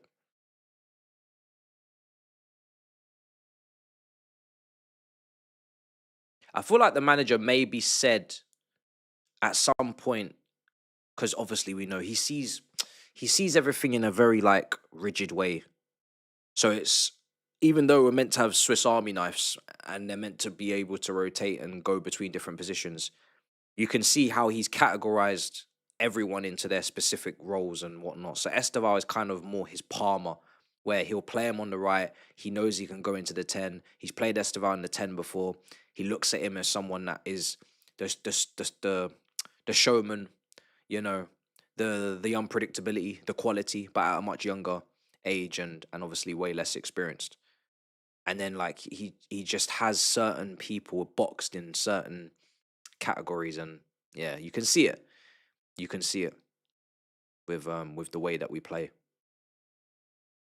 Santos, he's made very clear he sees him as like the Enzo, the box crasher. There's not much room for wiggle room in terms of this is what you are to me. I ain't really gonna move from that.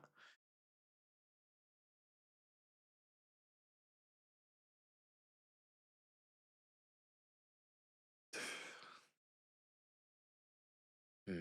Oh damn it! Go on. Really good play, man. Bro, Hato's good to watch, man. It's good to watch. Very, very good to watch. Brilliant when he came on against Liverpool. Really clean and tidy on the football, as he should be, being Dutch, coming from Ajax, but very clean. Very, very clean. An Italian in. Oh dear.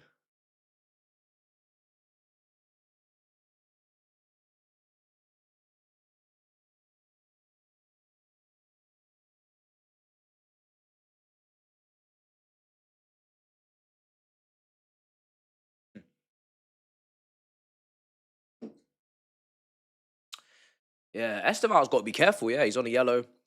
Then he had another foul there. Was never going to get a second for it, but I'm not trying to see a red card. It's Santos. It's very outnumbered there.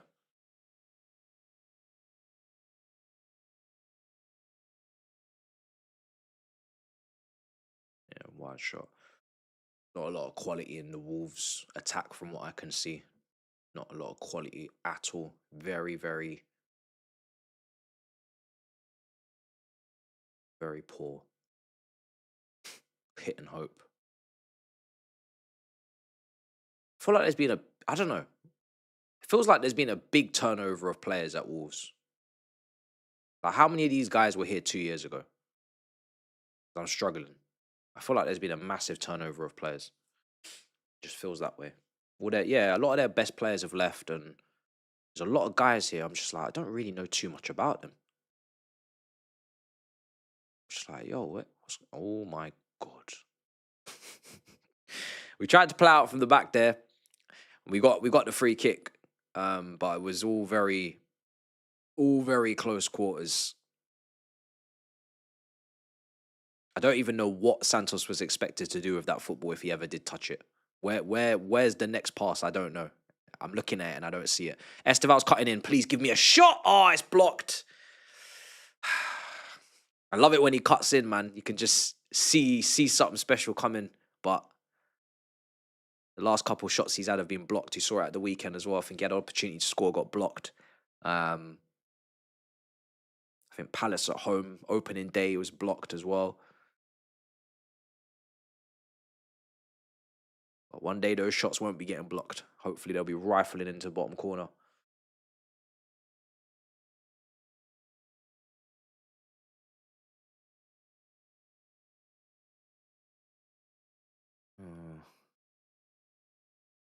Do I watch Baller League? Nah, not really. Not really. I watch the highlights maybe if of maybe a couple games if I'm just doom scrolling or something, but most of the time I wouldn't like sit down and watch the whole thing. No way. I ain't got time for that. And also Big Six is usually on anyway, so it's usually clashing. But I'd rather go. I think I'd want to just go to one in person and just experience it. I've obviously know quite a few people at it anyway, like SDS boys, so I just go there just to enjoy and just see how they're doing. But yeah, hopefully this season I get some time to go to one because it's in, where is it? Copper Arena, is it? Copper Box. It's quite far from me, so it's a bit of a trek. I don't know, but yeah. Listen, whenever they hit me up, yeah, I just say to Asib, please let it be after a win, because I think every time I've been on there has been after a loss or a bad draw. So I said, Asib, please give me a win. But yeah, man. Obviously, anytime they hit me up, I try and make it happen because it's fun, man. It's good to go there. They're not too far from me anyway. But also Don was on there, man, and it's good to see Don on there. Sometimes I feel like I'm maybe I'm there. I'm maybe on too many things. I'm on a lot, so it's good to get a different voice and other perspectives. I don't think necessarily only hearing what I have to say is a good thing. So when I saw Don on there, I was very happy to see that. Ball in the box. Oh shit! Got keep that clean sheet. I don't want to see anything in before. I don't want to see anything before half time in regards to conceding. Just give me that clean sheet. Um, Give me that clean sheet, man. I don't want anything silly to happen. I think Miz is still away, bro. I'm not even sure where he is, but I think he's on holiday with his family. So he told me 2 weeks. He said to us 2 weeks. So this is the second week. So I assume next week it will be back. So yeah, I think next week we'll be back. Ball in the box. Oh my days. Oh, that was brilliant defending. Yo, Buonanotte. Hey, seriously, boy. Come on. Proper defending. That was brilliant. Last ditch. If he doesn't do that, we're in a lot of problems. There's a spare man, a free man over there. Look, just watch him. He's aware. And everybody else is trying to play the offside trap. Now, if he steps up, maybe it's offside. I don't know. But I'm glad he didn't because I'm not too sure whether or not that would have worked out for us.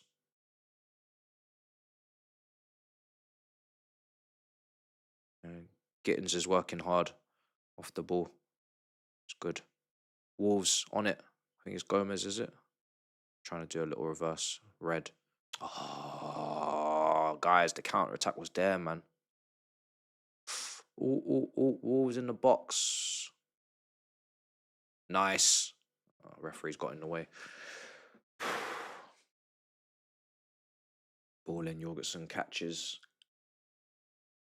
They were trying to play the offside trap because what they love to do is every time on a 6-yard box, they like to use that line as their measuring stick for where the offside line and trap is going to be played. So a lot of them just stepped up. Buonanotte didn't. And I was watching him there. I could see he's looking behind him and he's thinking, yeah, I'm not stepping up now. I'm going for it. I'm just going to defend it.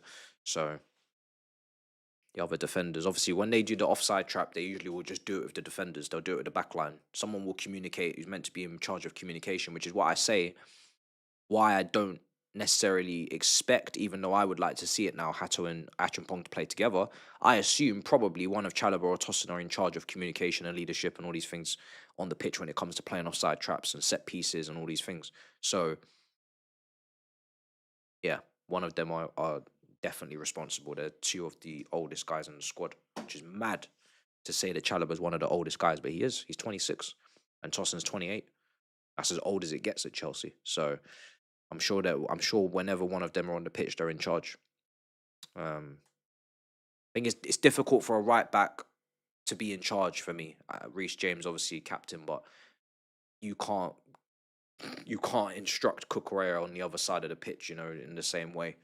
Even though Cucurella shouldn't really even need any instruction because he's Cucurella, so he's been informed. But yeah, I think centre backs have always got to lead that. when to step up, when not to, etc. Nice.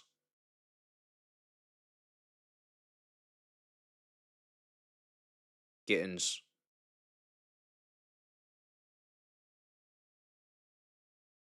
Okay, what we got? Nice. Ah, it's not the pass. I think he thought Lavia was going to make the run in behind, but he just didn't.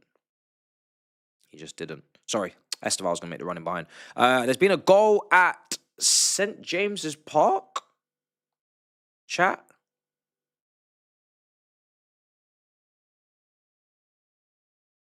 Newcastle are 1-0 up against Tottenham, and the goals come from Fabian Schär. Man City also actually did equalise against Swansea as well. Doku scored. No goals at... Oh. There is a goal at Anfield. There is a goal at Anfield. And Crystal Palace are leading, and it is Sarr. 1-0 up against Liverpool. I mean, listen, when we saw the lineup, I almost felt like if Palace don't win that, it'd be embarrassing. So I'm expecting Palace to beat them. Esteval's just got it off and... Oh! And the Chelsea are 3-0 up. And Esteval's knee slide has gone horribly wrong, but it doesn't matter. He's lobbed the goalkeeper again. Whether it's a mixture of Wolves' build-up play, us counter-pressing, which I think we've done very well today. Again, it doesn't really matter what it is 3-0. The hard work is paying off. And let's just watch it again.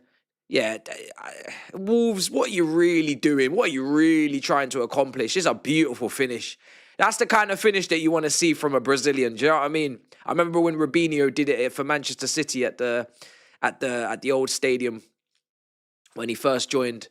Just lobbed the keeper, and you thought, yeah, that's what Jogger Bonita is all about. Hey, lovely goal, man. Lovely finish. Just nice little dink. Woo! 3-0. Esteval, that's the boy. He's one of the few that is putting a smile on my face pretty much every time I see him play. He's going to have his moments, absolutely. He's 18, but listen, at least he's young and exciting and he's teched out, so that's what you want to see. 41 minutes gone, 3-0. And he could have scored a bag of goals in other games. We remember the game against Ajax, was it? Where he just had so many opportunities to go and get more goals, a hat-trick he could have got. So it's just nice to see him banging in goals, man. You know, he could add a lot more goals already. I think Esteval, for me, this season, you look at some of the chances he's had and some of the shots that have been blocked or some of the chances missed, he could add a lot of goals this season. You know, I don't know how many he's on now. Maybe it feels like he's on maybe 3, is it? Or 4 in all comps. Could have been on 7. Could have been on 7 or something. Madness. Lovely stuff. 3-0. Brilliant. You know, it's brilliant. This is what you want. Steven's at it. Ball in. Header. Don't know why. All that time and space. If he's not offside, then what are we actually doing there? Let's just check. Ooh, that's difficult. It's almost a blind run. It's curved. It's a curved run. I think he might be on. Onside. He's curved his run. There's loads of people just standing offside. Obviously, the Chelsea defenders are you know, not expecting any of them to be involved. But he looked onside to me. He should have scored. To be honest, he's right in front of goal. He should have scored. Should be 3-1. We got away with it. Jorgensen's gone long. I don't like that, but we got away with it. It's Gittins, Lavia.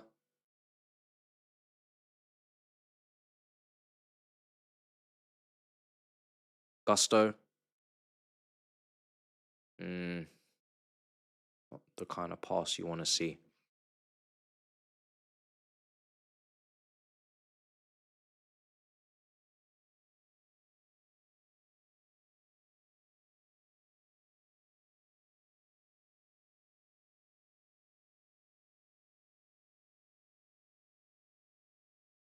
Yeah, get to half time now, a couple minutes left with a clean sheet intact. And that's that. That's job done first half. Job done. People that need to get goals and get assists are getting goals and assists. I think Santos needed something. Definitely. Gittins definitely needed something. Don't think Esteval needed it, but I'm never gonna deny it. Always gonna want to see that from him. And it was a nice goal as well. So George, even though I think he's still gonna get sold anyway, he's maintaining his market value, that's for sure. with some contributions and goals here and there. I think he's still gonna be sold in January, to be honest.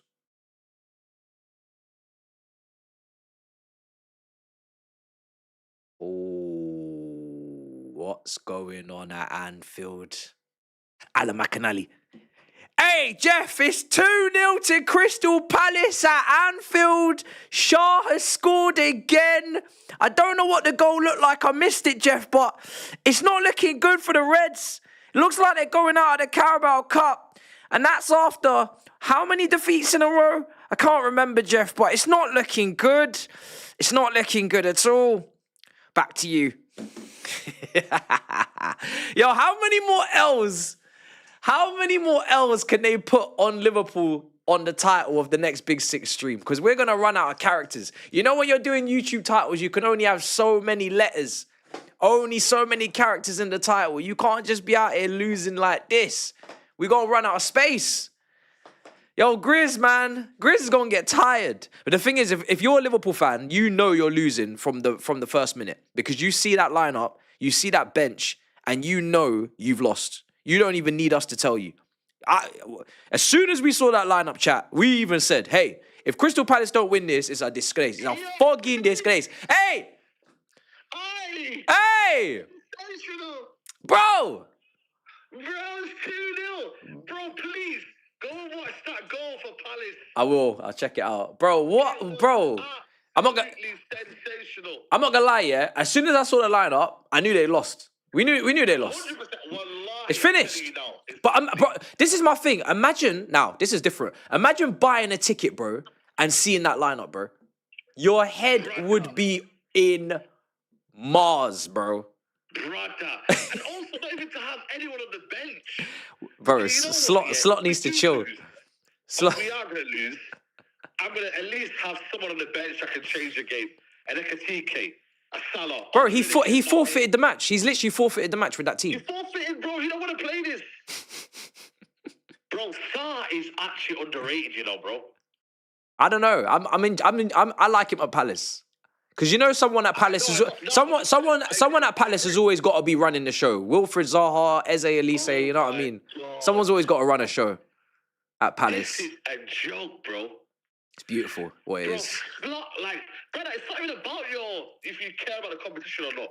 You need to care about your managerial career. Because I'm telling you now, yeah, I'm telling you, Matisse, there is a possibility that if this continues, he could get sacked, bro. Do you know what it is though? It's not very Liverpool of them to do it.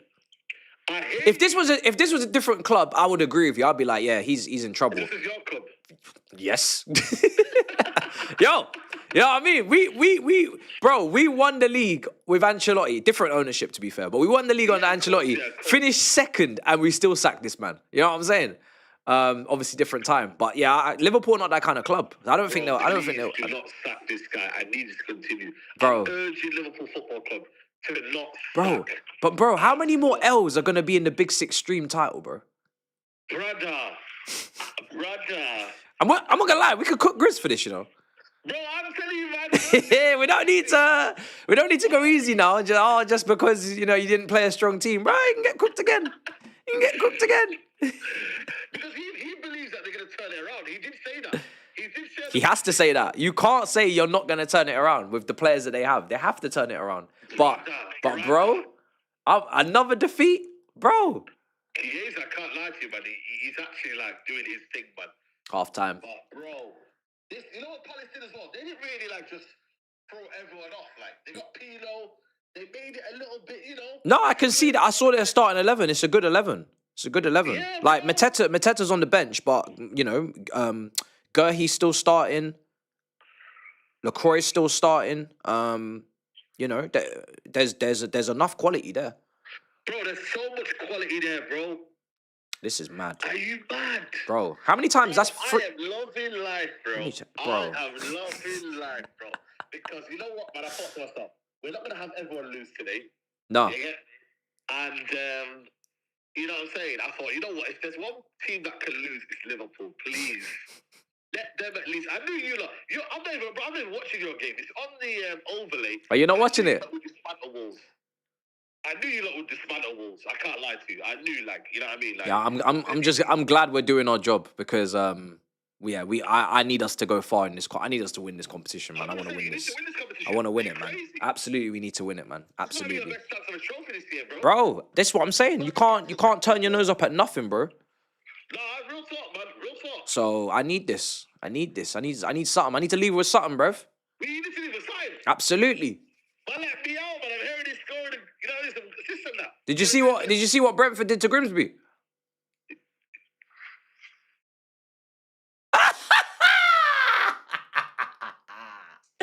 He hung up.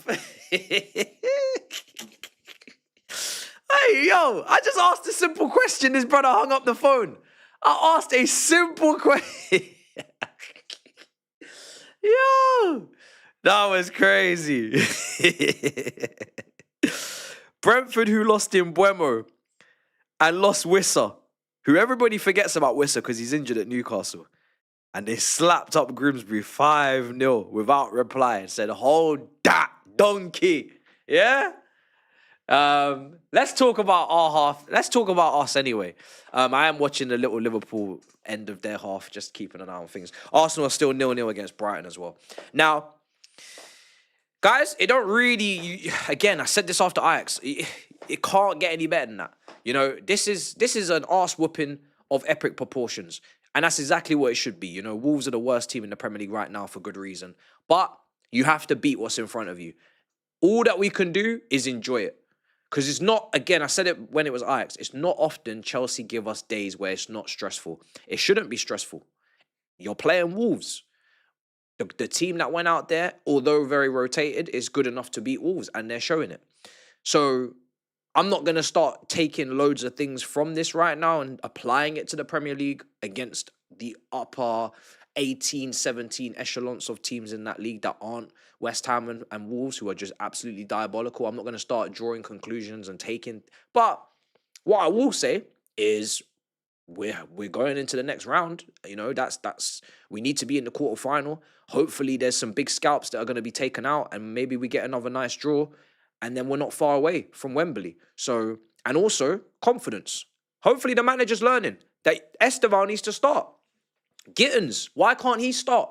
I don't think Neto and Garnacho have been, you know, anywhere near the level where you're not considering starting a Gittins against Tottenham, where there's probably going to be a bit of a back and forth and there's going to be a bit of a space to run into or a 1v1 against maybe, you know, if I'm looking at a 1v1 scenario where Pedro Porro is lining up for Tottenham at right back, we know he's not a good defender. He played wing back for Sporting Lisbon. He's now in a back four. He's not Jed Spence, who likes to post the Instagrams and all that. I want to see Gittins go up against Pedro Porro. That's what I want to see. I don't want to see guys that have got 20, 25% dribble completion success rates going up against... I want to see someone who's going to rip him up or has the capabilities to potentially rip him up.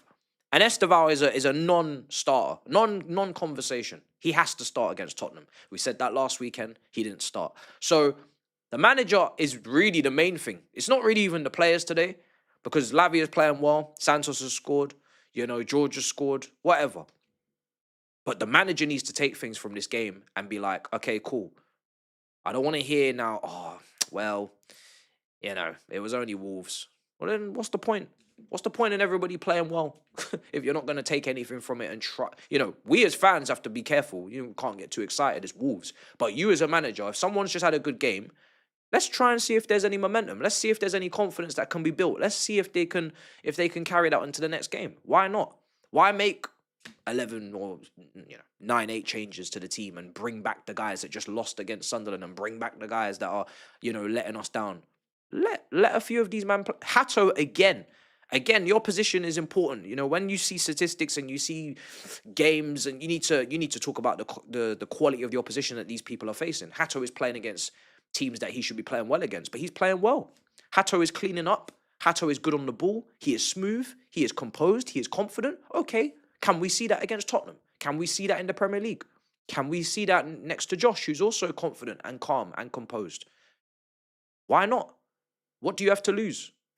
So I think, you know, right now, the guys that we need to see play well are playing well. The guys that we need to see scoring goals or assisting or getting goals and assisting. And the ball's moving about beautifully. Crisp, good passing, lovely weight, lovely first touches from everyone. Lovely, you know, counter press and energy and defending. We got the clean sheet so far. So, yeah, man, no complaints, no nothing. Just I want to see something different against Tottenham. I don't want to see the same predictable lineup again, the same predictable faces on the same positions. There's certain young players right now that are showing little things here and there. Try and see if we can get those guys bedded in. I know it's Tottenham. Probably not the ideal game to do that because it's an extra bit of spice on it, an extra bit of something on that. And it's a London derby and, you know, intangibles, and I get it. But, hey ho. Let's look at it. Delap, yeah. I mean, this is a good scenario for Delap to come into. You know, it's not a tight game. It's an absolute walkover. Again, I don't really care how many minutes he plays because I'm not the medical team. I don't care if he plays 5 minutes, 10 minutes, 15. As long as Delap is healthy after the fixture, he's not injured again, and he's done whatever he's had to do, whether it's 5, 10 minutes.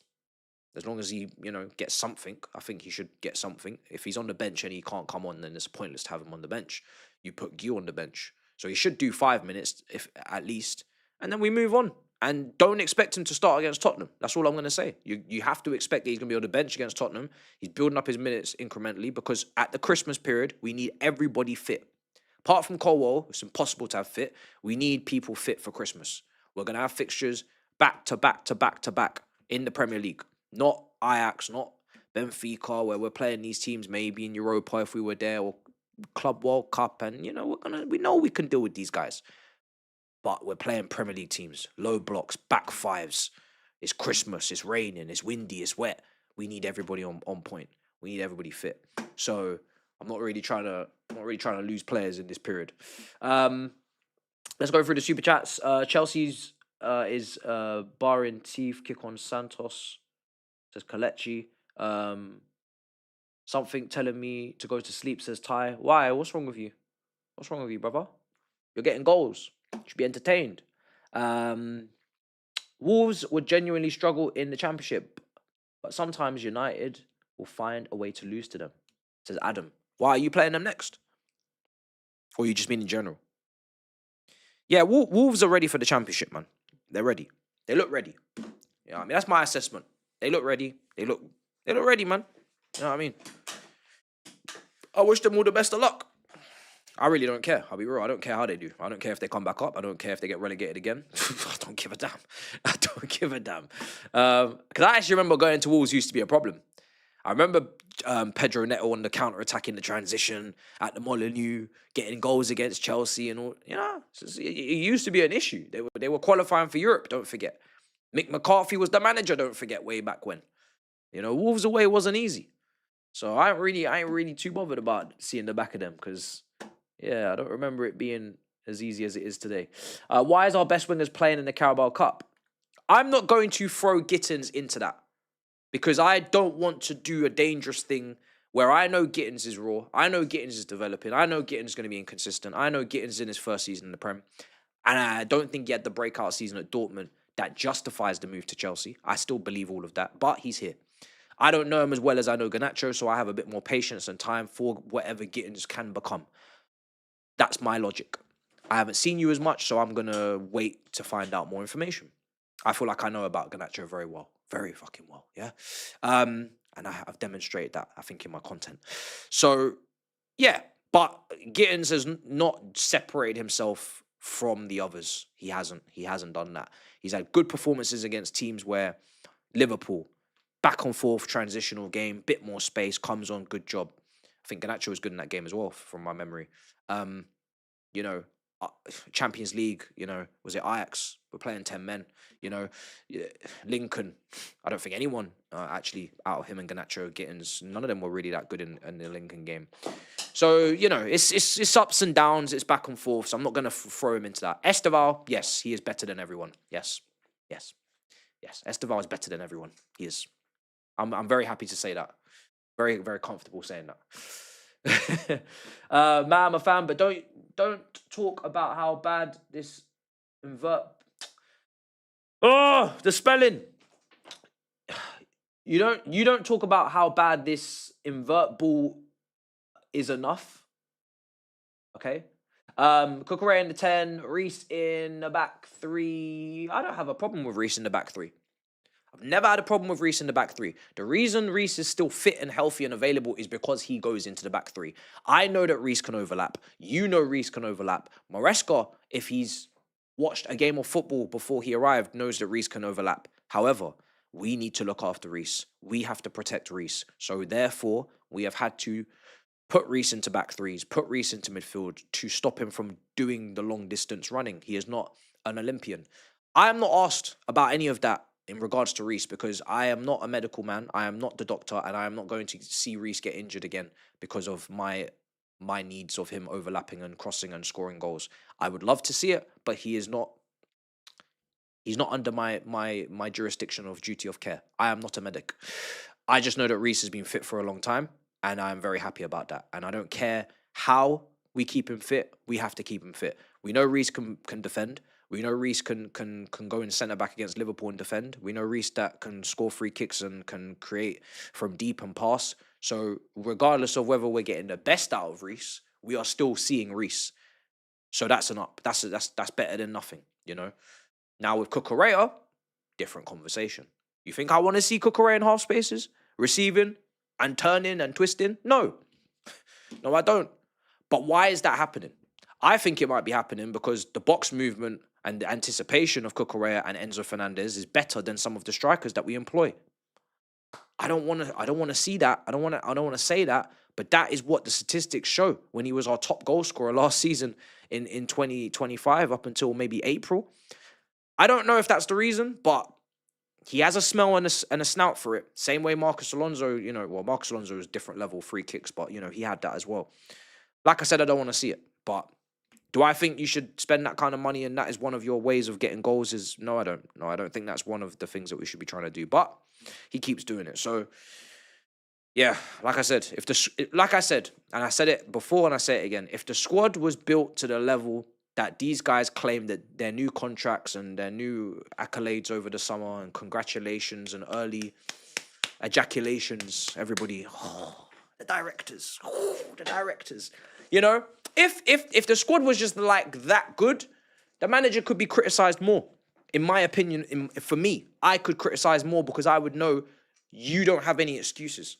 But in my opinion, we left him enough excuses for there to be room for error and grey areas and doubt.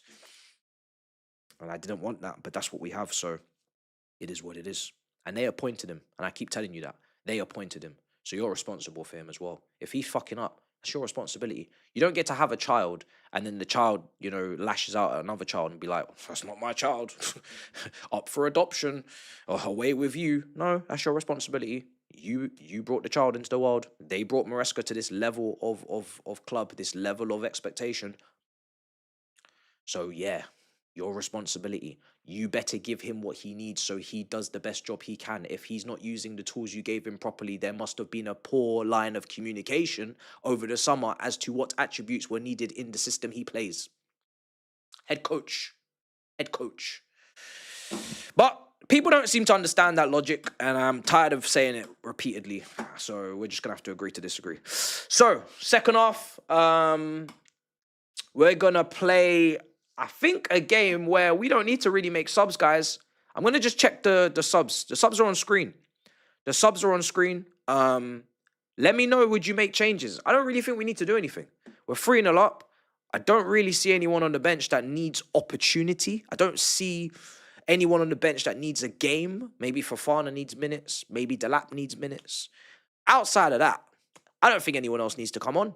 Don't really need to see the goalkeeper. Don't need to see the fullbacks. Don't need to see the centre midfielders. Don't need to see João Pedro on a knock. I don't need to see anyone. Don't need to see Neto. I don't need to see anyone. I'm quite content with this. Let's just run this. Obviously, Lavia's probably going to come off. That's one sub because he ain't doing 90 minutes. So that will probably be one guy. So you're looking at Fofana, a centre mid for Lavia, and Delap. I think 3 subs. Any more than that, I can't. Probably Neto as well, because he's just going to keep rotating the wingers and sharing out the minutes. But yeah, that's probably what's going to happen, guys. Right, last super chat here. George, with more goals than João Pedro this season. Yeah, I mean, it's mad, isn't it? Who would have predicted that? Is that factual? Because I mean, I wouldn't surprise me if it was, to be honest. But I just want to double check before I how many goals has he got in all comps? He's got 1. I don't know if that's true. It wouldn't surprise me if it is. He's got 1 goal in the champs. How many goals has he got in the EFL Cup? Is it 2 now? 3? Let me know in the chat. Did he score against Lincoln? No, he did. No, he did. He did score against Lincoln. I think it was him and Buonanotte. George has got 3. Yeah, because he scored. Yeah. So, yeah, because he scored against Lincoln. So, and João Pedro's got what, 3? Surely João Pedro's got 3. I don't think he's got more than 3. I think he's got 3. Got 2 in the Prem. West Ham and I don't know the other one. I can't remember. Champions League, he's got 1. No, he doesn't. No, nothing. Boy. Shit. He might be right. Fuck. Oh, damn. Second half's going to kick off. Oh, shit. Well, I'm on this game, man. I need to get back to the Chelsea. Okay. Yeah, you might be right. Damn. What? Where's this goal come from? Oh, for fuck's sake. Goodness gracious me. Where did that come from? And that... Oh...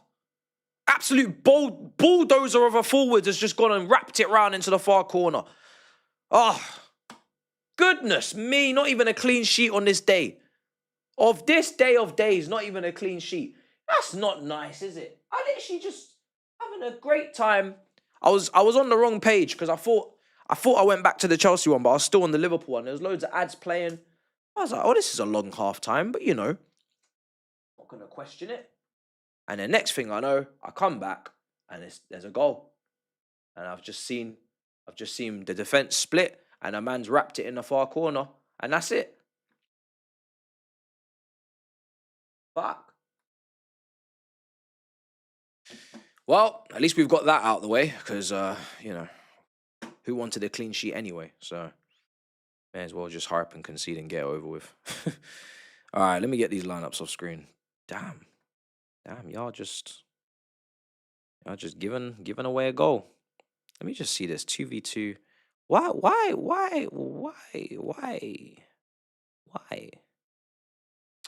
Yeah, do you know what? Acheampong don't get his feet sorted.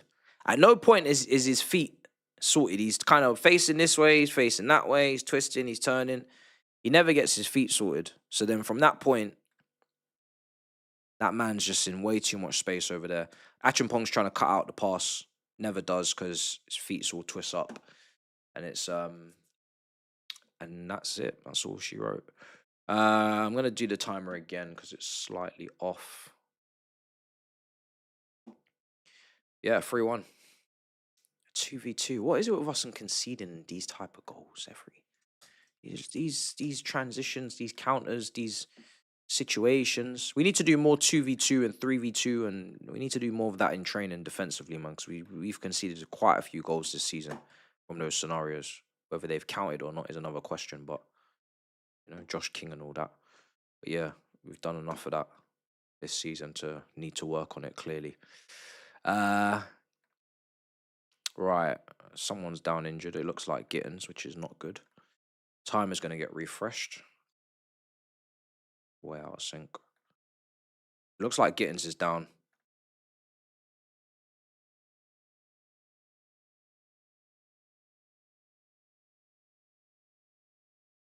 Should be fine. Should be fine. Don't really see too much in it. Yeah, Gittins will be alright. I think. Unless he's rolled his ankle. Hopefully he hasn't.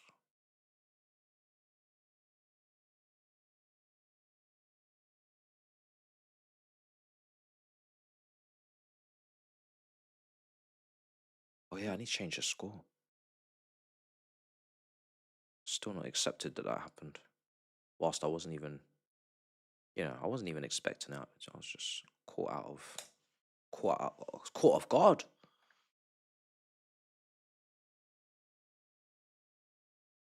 Well, Gittins' day is done. Maybe. I don't know. He's kind of looking like he's trying to get himself back together to come on, but I also don't want to aggravate whatever happened there, so. Right. Are they going to start doing long throws and stuff, Wolves, or you're not on that? Jesus, what's going on? Woo! Jorgensen. Cross collection.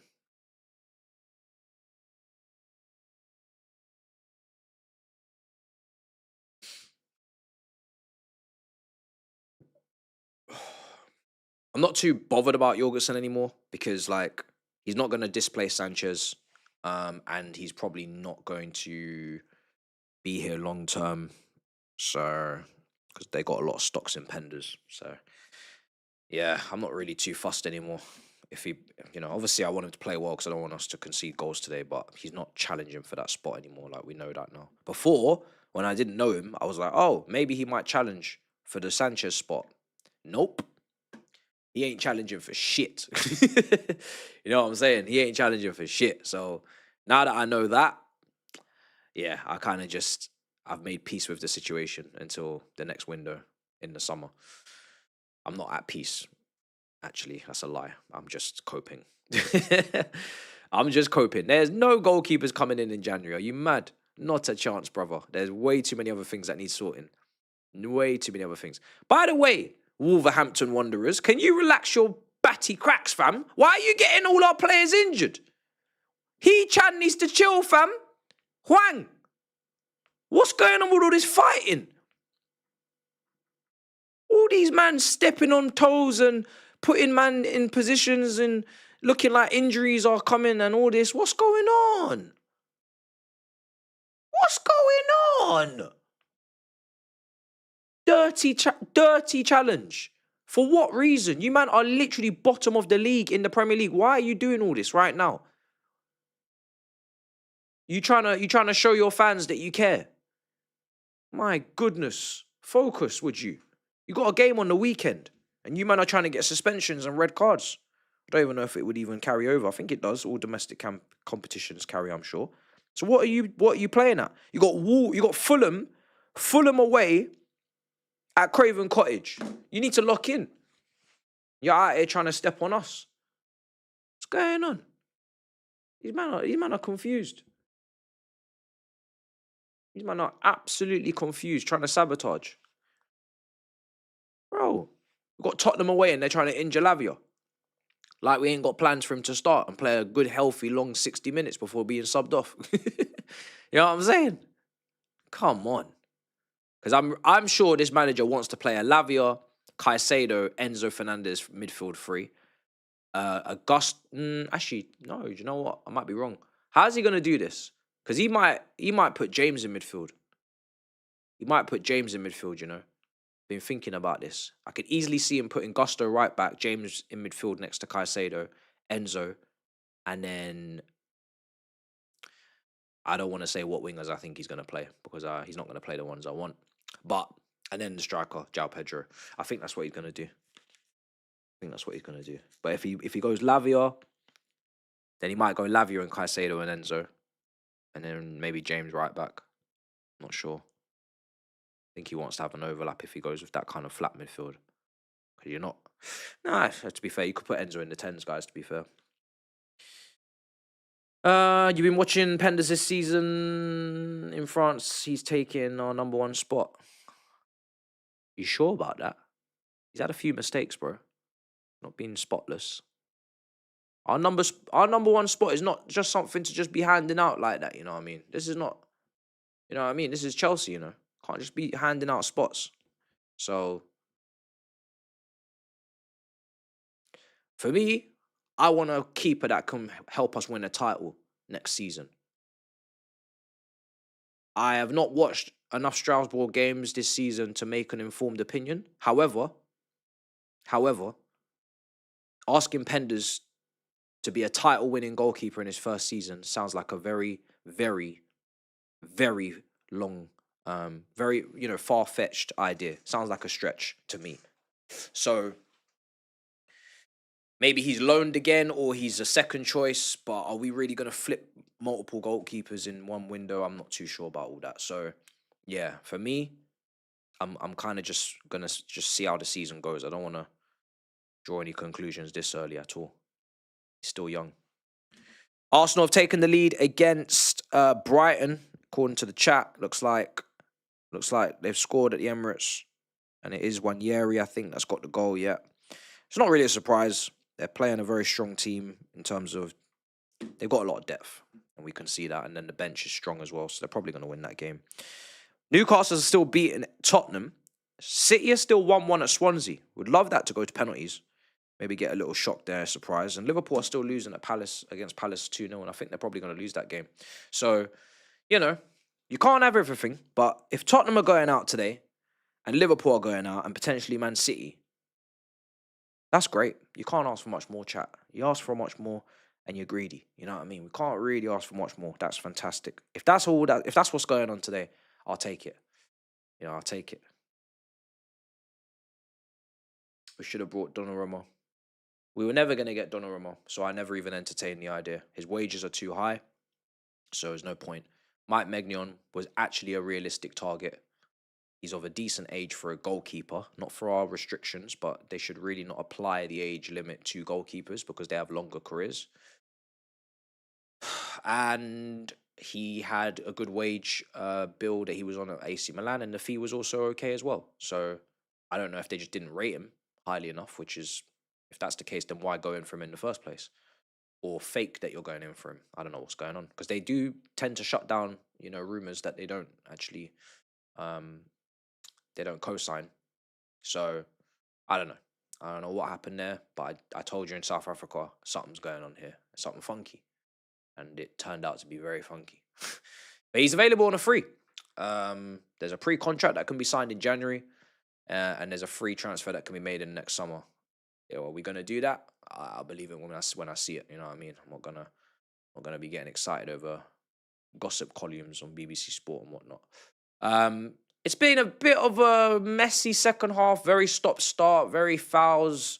A lot of fouls from Wolves. Some fouls now from us. As long as we don't concede again, I don't really mind if this fizzles out. I think we had a great first half. Obviously, you want to continue that into the second half. But sometimes when a team just wants to be ugly and dirty and, sometimes it does just turn into a bit of a battle and a bit of a fight. And that's not a bad side to show from us, that we can actually just fight as well if we need to. So I'm not too concerned as long as we don't concede again. If we concede again, then we need to lock back in because then it's getting a bit too close for comfort. That's a header that's gone wide again for Wolves. Probably should hit the target. Delap, people are saying in the chat. I don't know if he's coming. Let me just see. Yeah, and they've made subs, exactly. They've made subs. They've brought on a couple of players. Maybe that's changed things for them. Right, we're bringing on Cucurella. And we're bringing on Enzo Fernandez. So at the hour mark. And Delap. Half an hour for Delap. Medical team has approved. The green light has been given. The here we go confirmed. Liam Delap is back. Gusto is coming off. I assume that means we're going to see Achimpong go to right back, Cucurella to left back, Tosin and Hato into the middle of the back four. back three when Cucurella decides to go on his adventures. And Enzo Fernandez has come on for who? Is it Lavia's time to take rest? I think it is. Yeah, it seems like Santos is still out there. Makes sense. Lavia never does a 90. And Delap comes on. For, I'm assuming, George. Oh, no, Esteval. If Esteval has come off with half an hour left and he doesn't start against Tottenham, I will pluck every hair follicle out of that scalp of yours, Maresca. I'm telling you, don't play with me. Don't play with me. It's half an hour. I'm documenting it. I don't care if he's on a yellow. I don't care. That's half an hour. It's half an hour less of Esteval ball. That's half an hour less of Joga Bonita. That's half an hour less of enjoyment. You better make sure that that's reciprocated against Tottenham. We get that back, that time back.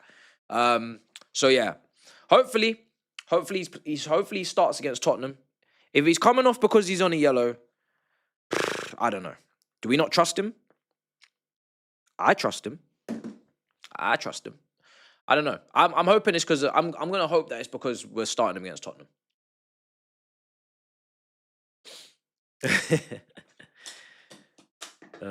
But maybe I shouldn't. maybe I shouldn't sell myself the dream that he's gonna start against Tottenham. We're actually gonna see him start and actually be entertained and enjoy some football at the start of a game. Let's see.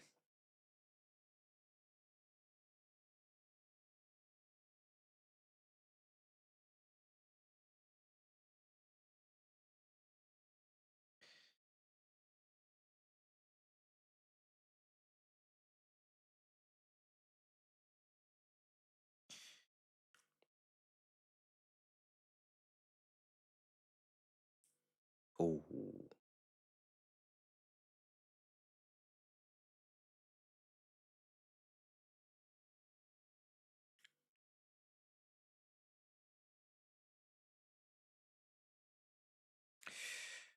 Right.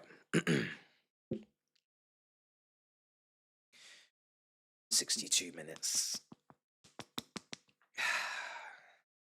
All I need is one more. I think one more goal just to give us that 3-goal gap again.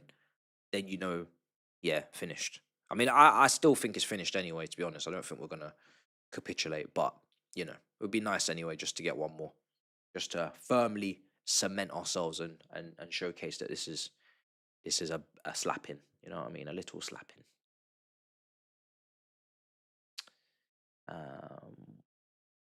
When's Cole back? I don't know. I think early December. I want him to be back for the Arsenal game. Preferably. Late November, that is. I think that is possible. But I don't know. Because you never know with these things. When it comes down to us and injury timelines, you hear one thing one day, you hear something the next. So it's all speculation. Until they're back, it's all speculation. I didn't think I'd see Delap until December, to be honest, a couple weeks ago. And then it felt, okay, maybe November. And then he's back here now, and it's October. So I don't know what's going on.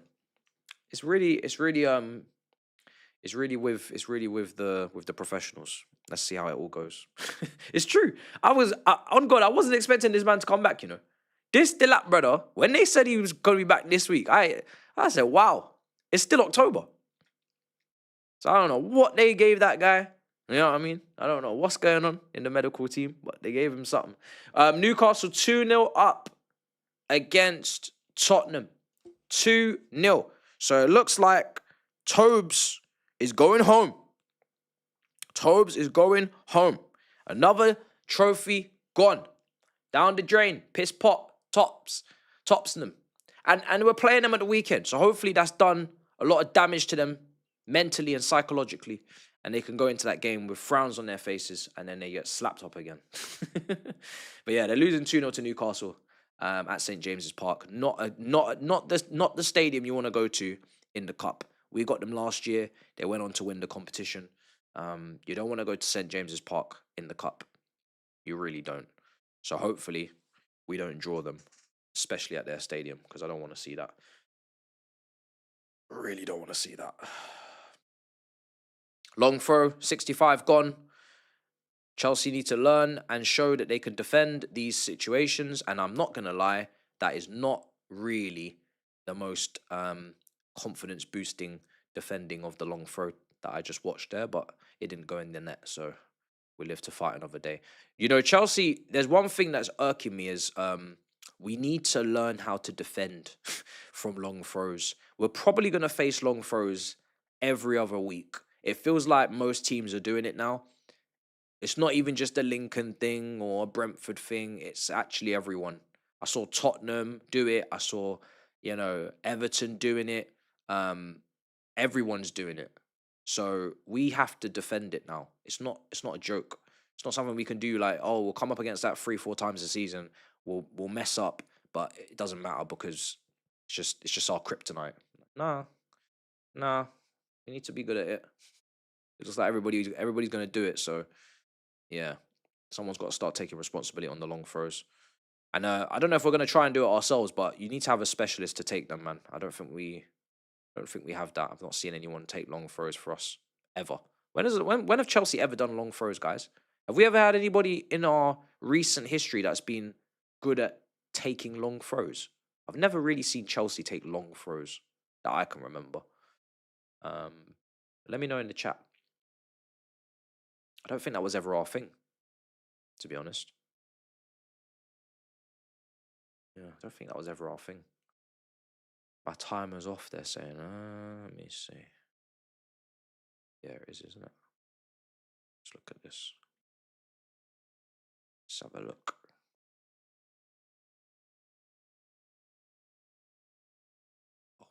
It's off. 1 second. Ivanovic. Oh, yeah. But he didn't do it much. There was like a spell where we did it. And Ivanovic was doing it. Who is it under? Is it under Ivanovic? Ooh. Who is he doing that under? Mourinho? Couldn't have been.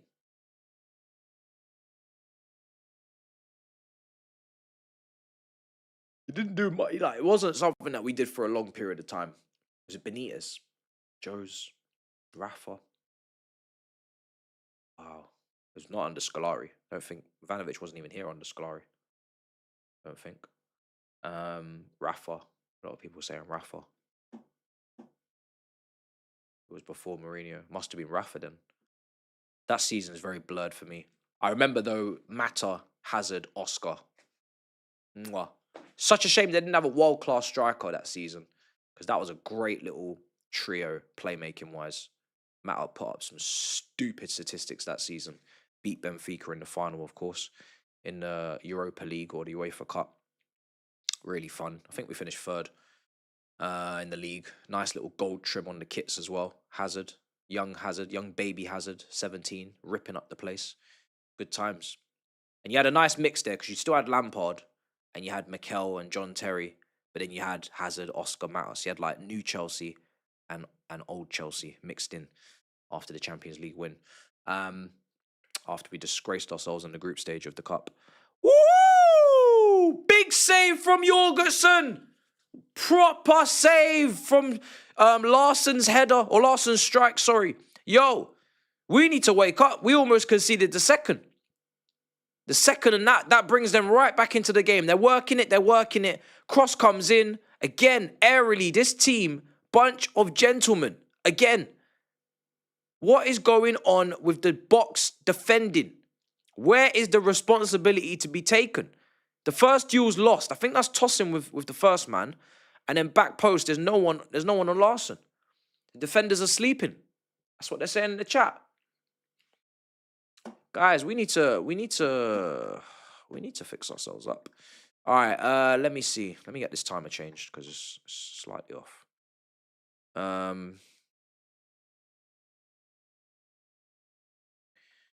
Man, at half time, I'm sitting here. I'm chilling. I'm saying, yo, game's finished. 3-0 up. These lot, they're trying to make a meal. They're trying to make a meal out of it. These men are trying to make a meal, and it's not wonderful. Yeah. Fuck! I'm never gonna get this timer. I swear, I'm never gonna get this timer in line. Never. Yeah, these men are trying to make a meal out of this, man. Come on. Someone needs to restore order today in this second half. It's been a very messy second half. Polar opposite to the first. First half was a breeze.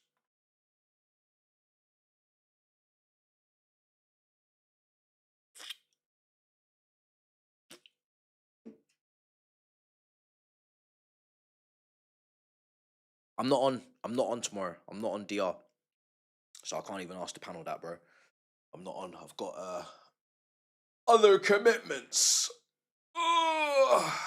Which is why, like I said, this is how it is right here today. There's a lot of there's not a lot of space back here. There's a lot going on. There's a lot going on. 71 minutes. 71 minutes gone.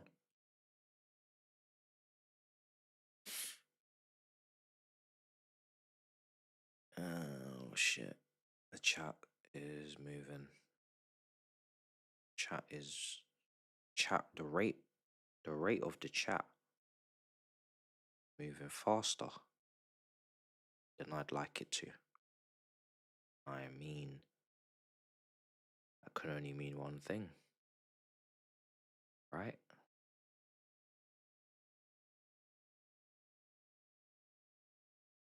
Why is my man grabbing Cucurella's boobs, bro? Very weird. Long throw comes in. We lose the first ball, and the second, and the third, and the fucking fourth. Oh my god. We are not good at defending the long throws.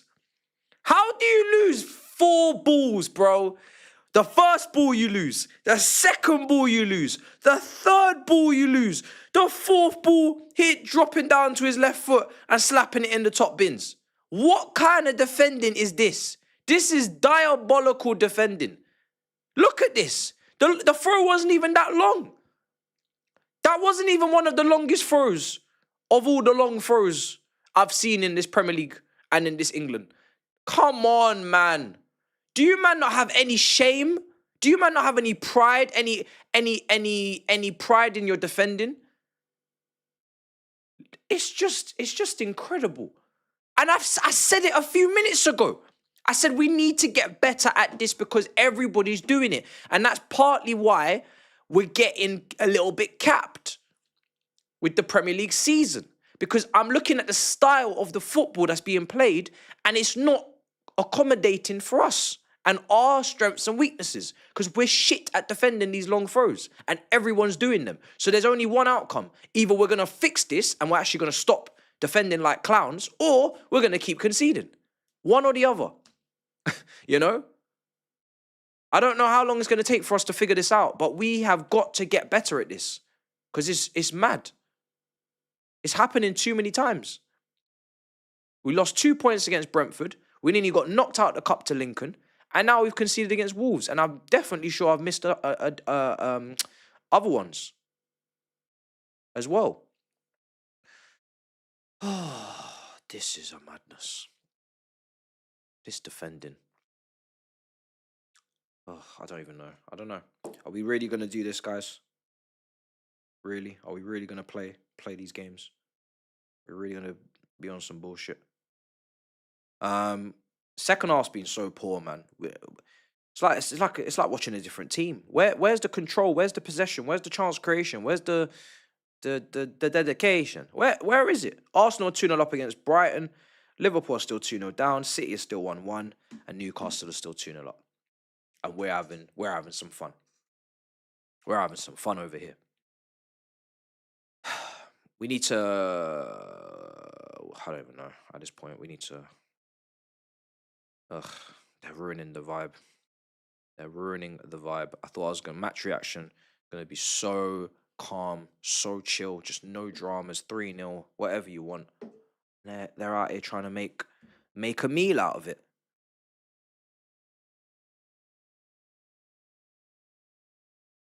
I'm very calm now because I don't really want to believe that we're actually going to, fully capitulate. There's capitulating and then there's fully capitulating.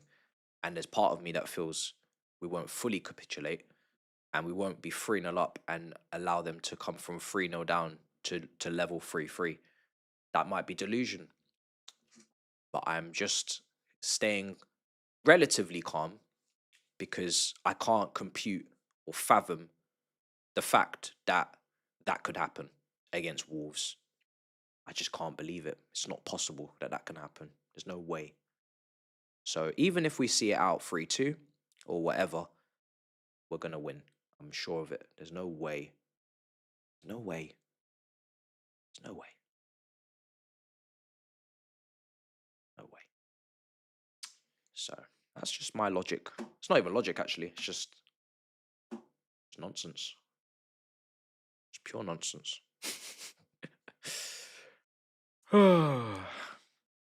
City are 2-1 up. City are 2-1 up against Swansea at the Liberty Stadium. We are taking liberties at the Molineux Stadium. I'm sure Saeed's watching us now. Before he wasn't asked, but it's getting spicy.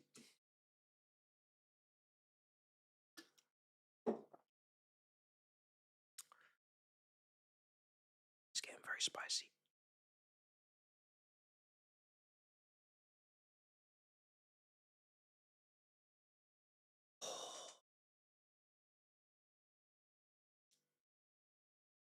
Twelve, 13 minutes just to not be dumb. It's a long time for some of these players. It's a long time indeed.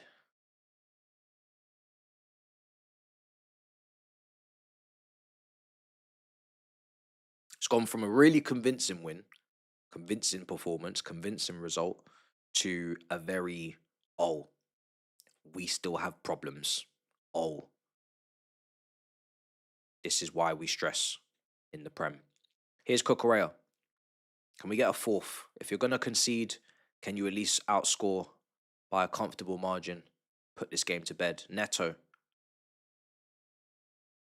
That's a delivery and a half. I don't know what's going on. What is going on? Delap is back. And he's back with a booking. Liam Delap, the most carded player, I believe, last season, has picked up his yellow, his customary booking. He's back. Don't even know why he got booked. It's got nothing to do with what happened on the ball. Don't even know what happened. Yeah, he just slapped a man down, lick him down, and yellow card. There's the maturity I'm looking for. Fucking hell, man.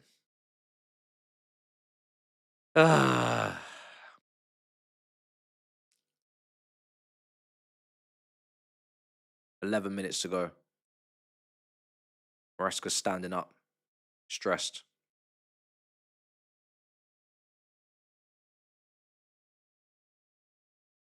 Long kick. Okay, Neto, carry the ball up the pitch, please. Oh boy, left side. They're gonna keep whipping these balls in, guys. They're gonna keep whipping in these crosses, and we're gonna have to defend them. It really is just that simple. It's gonna be a long 10 minutes. Long 10 minutes. Is it straight to penalties, guys, after this, or is it extra time?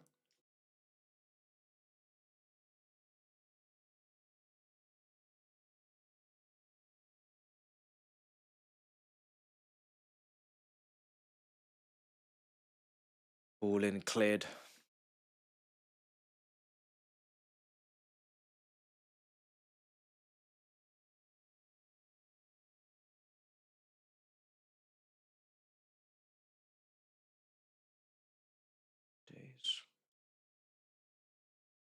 Oh my days.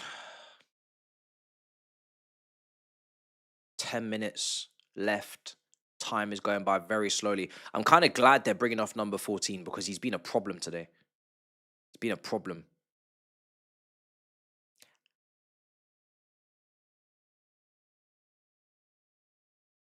Oh man. Can't believe this is the stress. Look at this. They're gonna just be pumping the ball. Look at this. Long kicks. Yeah. Up it goes. First header you lost. Lucky that the keeper's there. Yeah, this is not a scenario or situation that we're too good at defending these situations. So these man need to show something. Oh my god, Coca just kicked out of play. Oh my god. Oh my god. Stress. Freed from desire. What are you doing, man, Christian? What are you doing? We really let Spurs win a trophy, SMH. United fan. Big up, Adam. This club does not care for our well-being. No, it doesn't. To be doing this week in, week out. I said at halftime, you don't get many days off. You really don't get many days off. Even when there isn't a game, there could be a sanction. Even when there isn't a game, there could be an investigation. So you just have to take each day as it comes. And when it is a quiet day or it's a good day, you have to cherish that because you just never know what's coming next. And I said that at halftime, thinking that this was one of those quiet days or one of them good days. And these lot in the second half have said, slow down there, buddy. Yeah, slow down there, buddy. We got something for you, yeah? We got something for you, something special. Bang. Bang. Here comes the drama. And I'm just like, yo, it's Wolves. It's Wolverhampton Wanderers. They'll be playing Charlton next season. What are we doing right now? But anyway, 8 minutes to go. Free kick for Enzo Fernandez. Can I get a good delivery from you? Can I get the quality?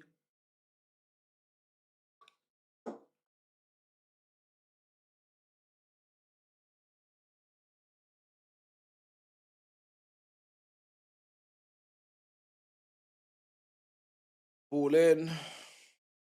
Oh my god, tossing. Pure profit.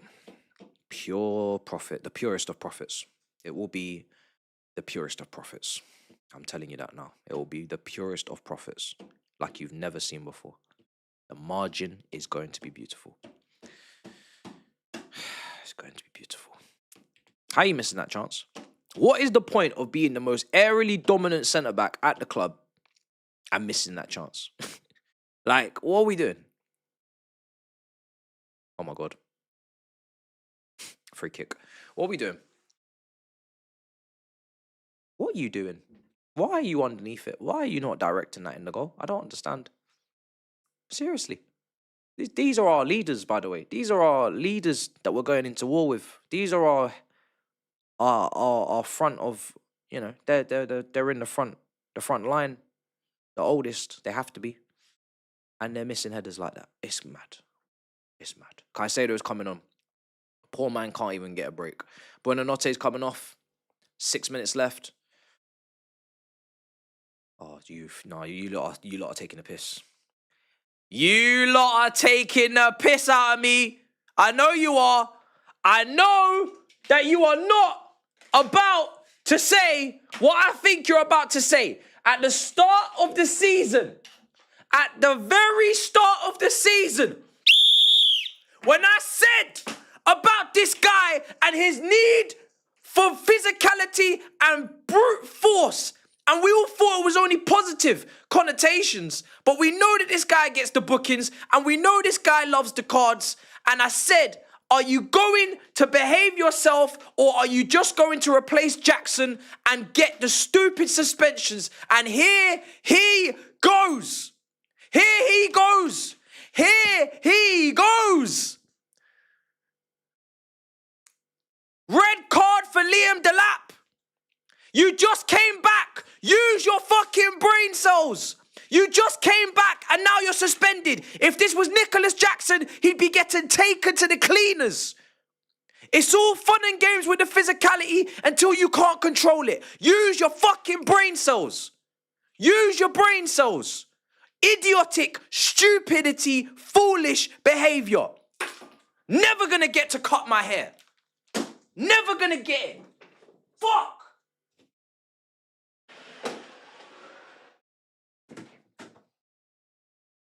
Fuck!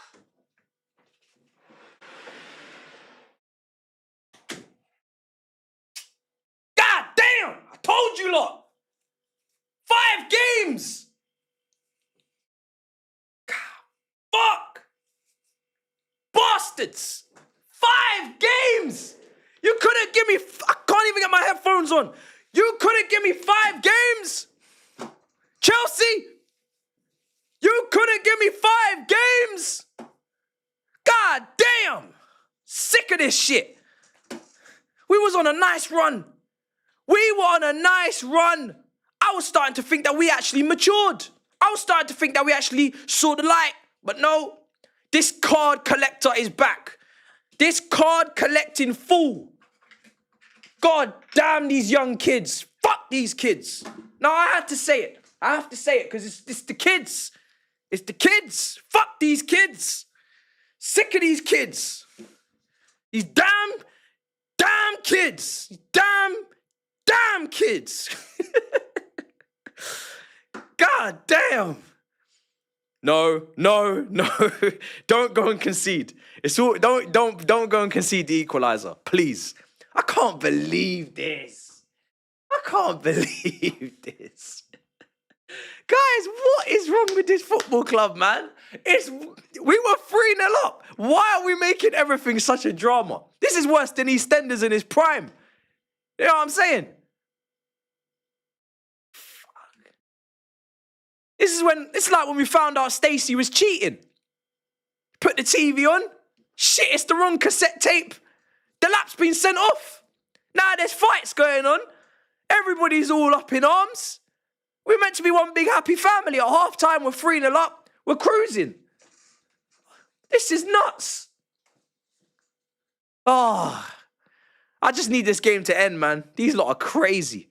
These lot, I can't wait to hear this. Maresca, in this press conference, when he finds out that he's got another, I don't even know if he knows, you know what I mean? He might be suspended himself. All I know, Maresca might be in the stands. When he sees this red card again, oh my God. How are you going to get sent off and you didn't even touch the ball? Not once did you touch the football. Oh, that dribbling was nuts. Not once did you touch the football. Both of your yellow cards have been acts of off the ball acts, you know? It's crazy. These lot are actually tapped. It's actually funny. I'm going to repost my clip. We're back. Oh, shit. I didn't actually think this was going to... Because obviously, shout out to United Strand, didn't it? I didn't actually think that... Oh! It's Gittins! Go on, boy! We're going to the next round. We're going to the next round regardless. Thank God. Gittins, well done. 2 assists, a goal... Great day for him. These men have finally finished off the fixture. After all of the blood, sweat and tears, all the foolishness, immaturity, these men have done it. 4-2. At least we know we're going through. Gittins, wow, what a day. What a day. What a day. Yo, what the heck got into this guy today? Look at this strike. Oh my God. Yo. Look at this strike. He thinks he's Didier Drogba. Oh my goodness. He's absolutely levered it. He's absolutely levered it into the top corner, off the post and in. Oh my days. Wow. That is the goal of the month. That is the goal of the month. Close the polls. This guy has just done a madness today. What a performance. Obviously, in the second half, we've not really seen much of him because we ain't really seen much of nothing. Hey! Hey! What the fuck are you not playing at today? I need to understand what is going on. What is going on? I can't even congratulate my players anymore. I can't even speak. I can't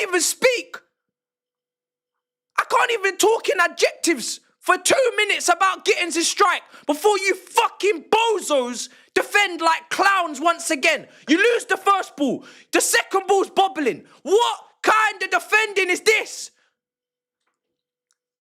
Send all of these centre-backs to Azerbaijan. Leave them in quack bag next week. I don't want none of these people to come back on the plane, rip up their passports and leave them in quack bag. What the fuck is wrong with this defence? Why is Cucurella flying into the net? Why is he then getting pushed over? This is a fucking clown show. Cucurella, who's got the same length of hair as me, just got barged to the floor and none of my players even stood up for him. The man is a father, by the way. He's got kids at home, and these man just let him just get thumped down in Wolverhampton. The same place that Nonny was saying is a shithole we're conceding 3 at. I can't go on with this defending. I won't go on. Some of you man are getting left here, I'll be honest. Some of these man can't be getting back on the team bus. This is absolutely outrageous defending. And this is the kind of defending that we have to take to the Premier League. We can't take this shit to the Premier League. They'll give us another charge. How many charges are we on? 70-something? There's another one coming. Charge us. Genuinely charge us.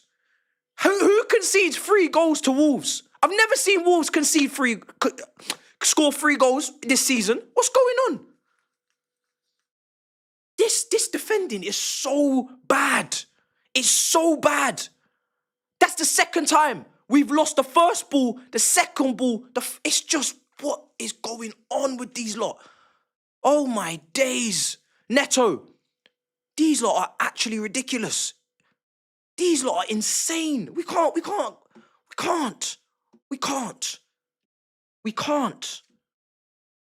This is not good for the heart. Wow. They're even worse. They're even worse at defending than I thought. Fucking hell, man. Even, bro. I was literally just about to lay down the praise on Gittins. I wanted to have a little bit of a speech. And I turn around and it's 4-3. Fucking hell. Honestly, the only thing I can take is that we're gonna, if we just go through. But this is not a confidence builder for the defense. This is maybe for some attackers, yeah, Gittins, but for the defense, I don't know what this is. I really don't know what this is. I'm speechless now. Now I'm speechless. I don't know what to say. It's actually comical. These men are jokers.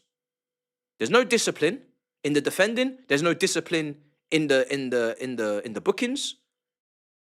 There's no discipline in the positioning. There's no discipline. It's just, these men are children. 2 minutes left. This is troubling. How am I leaving this game after leading 3-0? We was 3-0 up, by the way. How am I leaving this game and I'm more concerned? More concerned than before the game. I was already concerned. Now I'm more concerned because we've conceded 3 goals. And I know the defenses that we're coming up against are not Wolves. So we can score the 4 goals, but that's not sustainable when you're playing against better teams and the low block and the 5 again, and the manager doesn't know there's going to be a 5. So, oh my God, this is so surprising. So, bruh. Oh, bruh. Bruh. Bruh. I don't care, man. The lap is suspended. The lap is suspended for Spurs, yes. Yep. This man came back. I'm actually so angry with the lap. I'm so angry with Delap. This guy, I don't even know. I'm going to have to rank our red cards. I'm going to have to do a ranking. I'm going to have to do a tier list. Which red card is a super fuck up and which one's just a fuck up and which one's just stupid. I need to rank them. I need to do a tier list of our red cards this season. That's what I need to do. That Delap one has pissed me off so much. This guy has just come back from injury and he's got sent off in 2 moments. I don't even know what he's done. He's done something so unnecessary off the ball twice because he can't help but get into arguments and little mini fights, and he thinks it's the intangibles that I'm looking for. I'm not looking for these intangibles. How about you hold up the ball? How about you hold up the ball? How about you score a header from a cross? How about you do that? Man's bringing these intangibles thinking that I'm going to be impressed or anyone's going to be impressed. And Caicedo suspended. Excuse me? Why is Caicedo suspended? Says who? Where'd you get that information from? Don't tell me that. Is he on 5 yellow cards?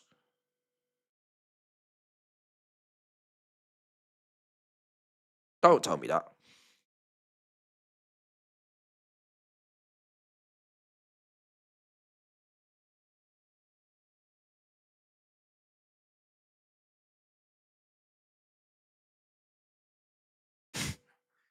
Yellow cards.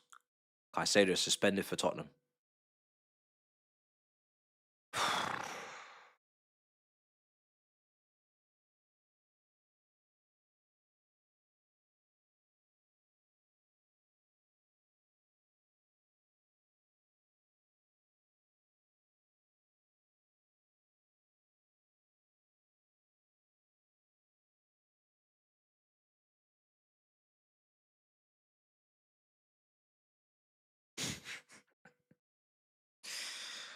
Oh, this is crazy.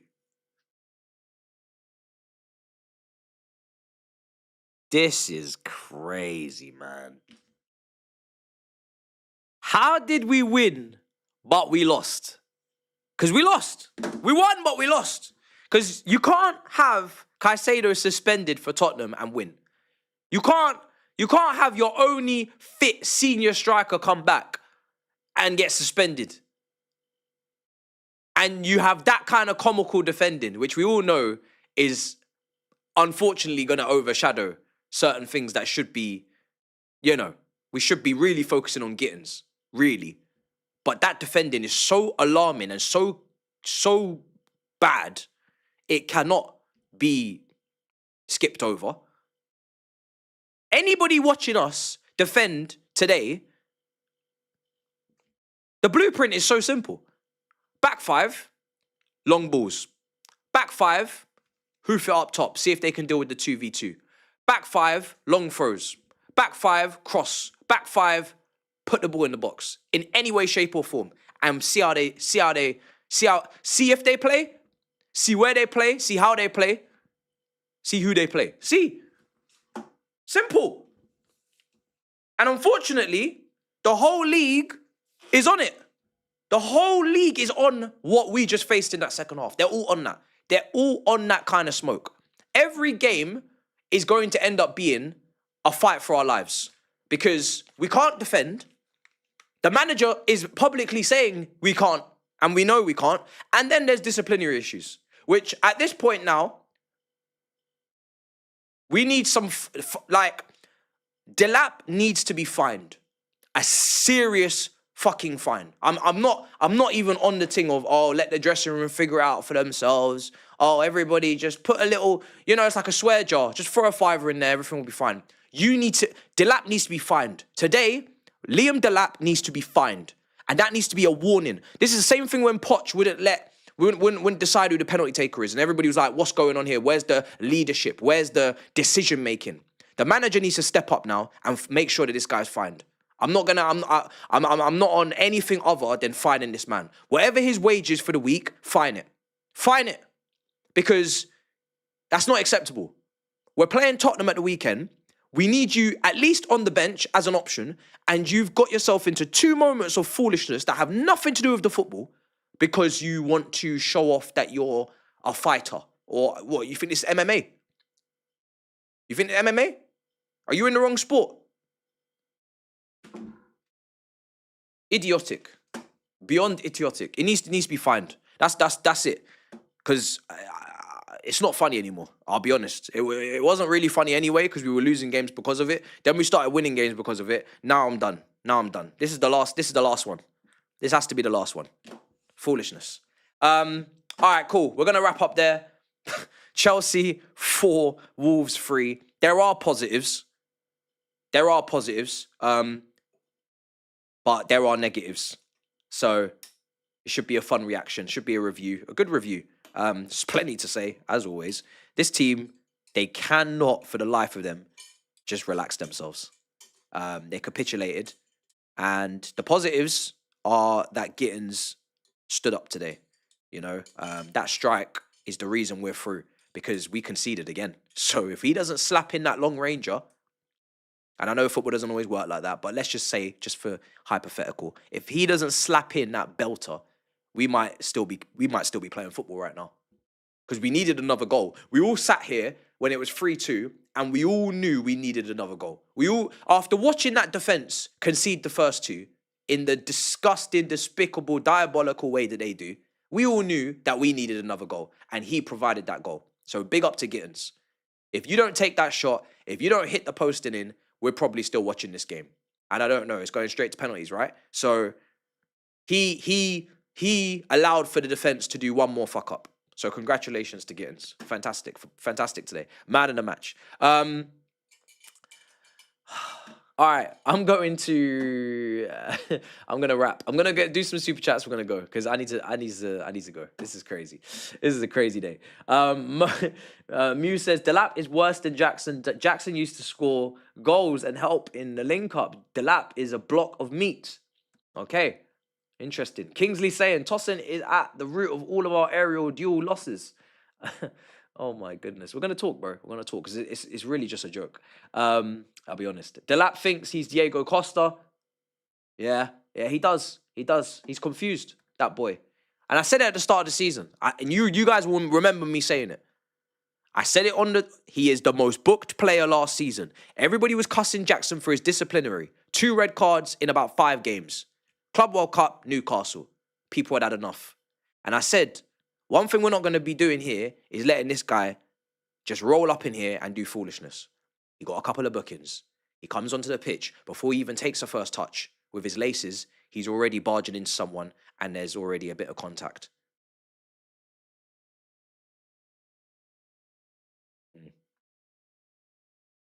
Caicedo went suspended. He has 1 yellow card in the Prem. Okay, cool. So why do people like to do this? You don't need to be stressing me out with things that aren't true. I'm already stressed.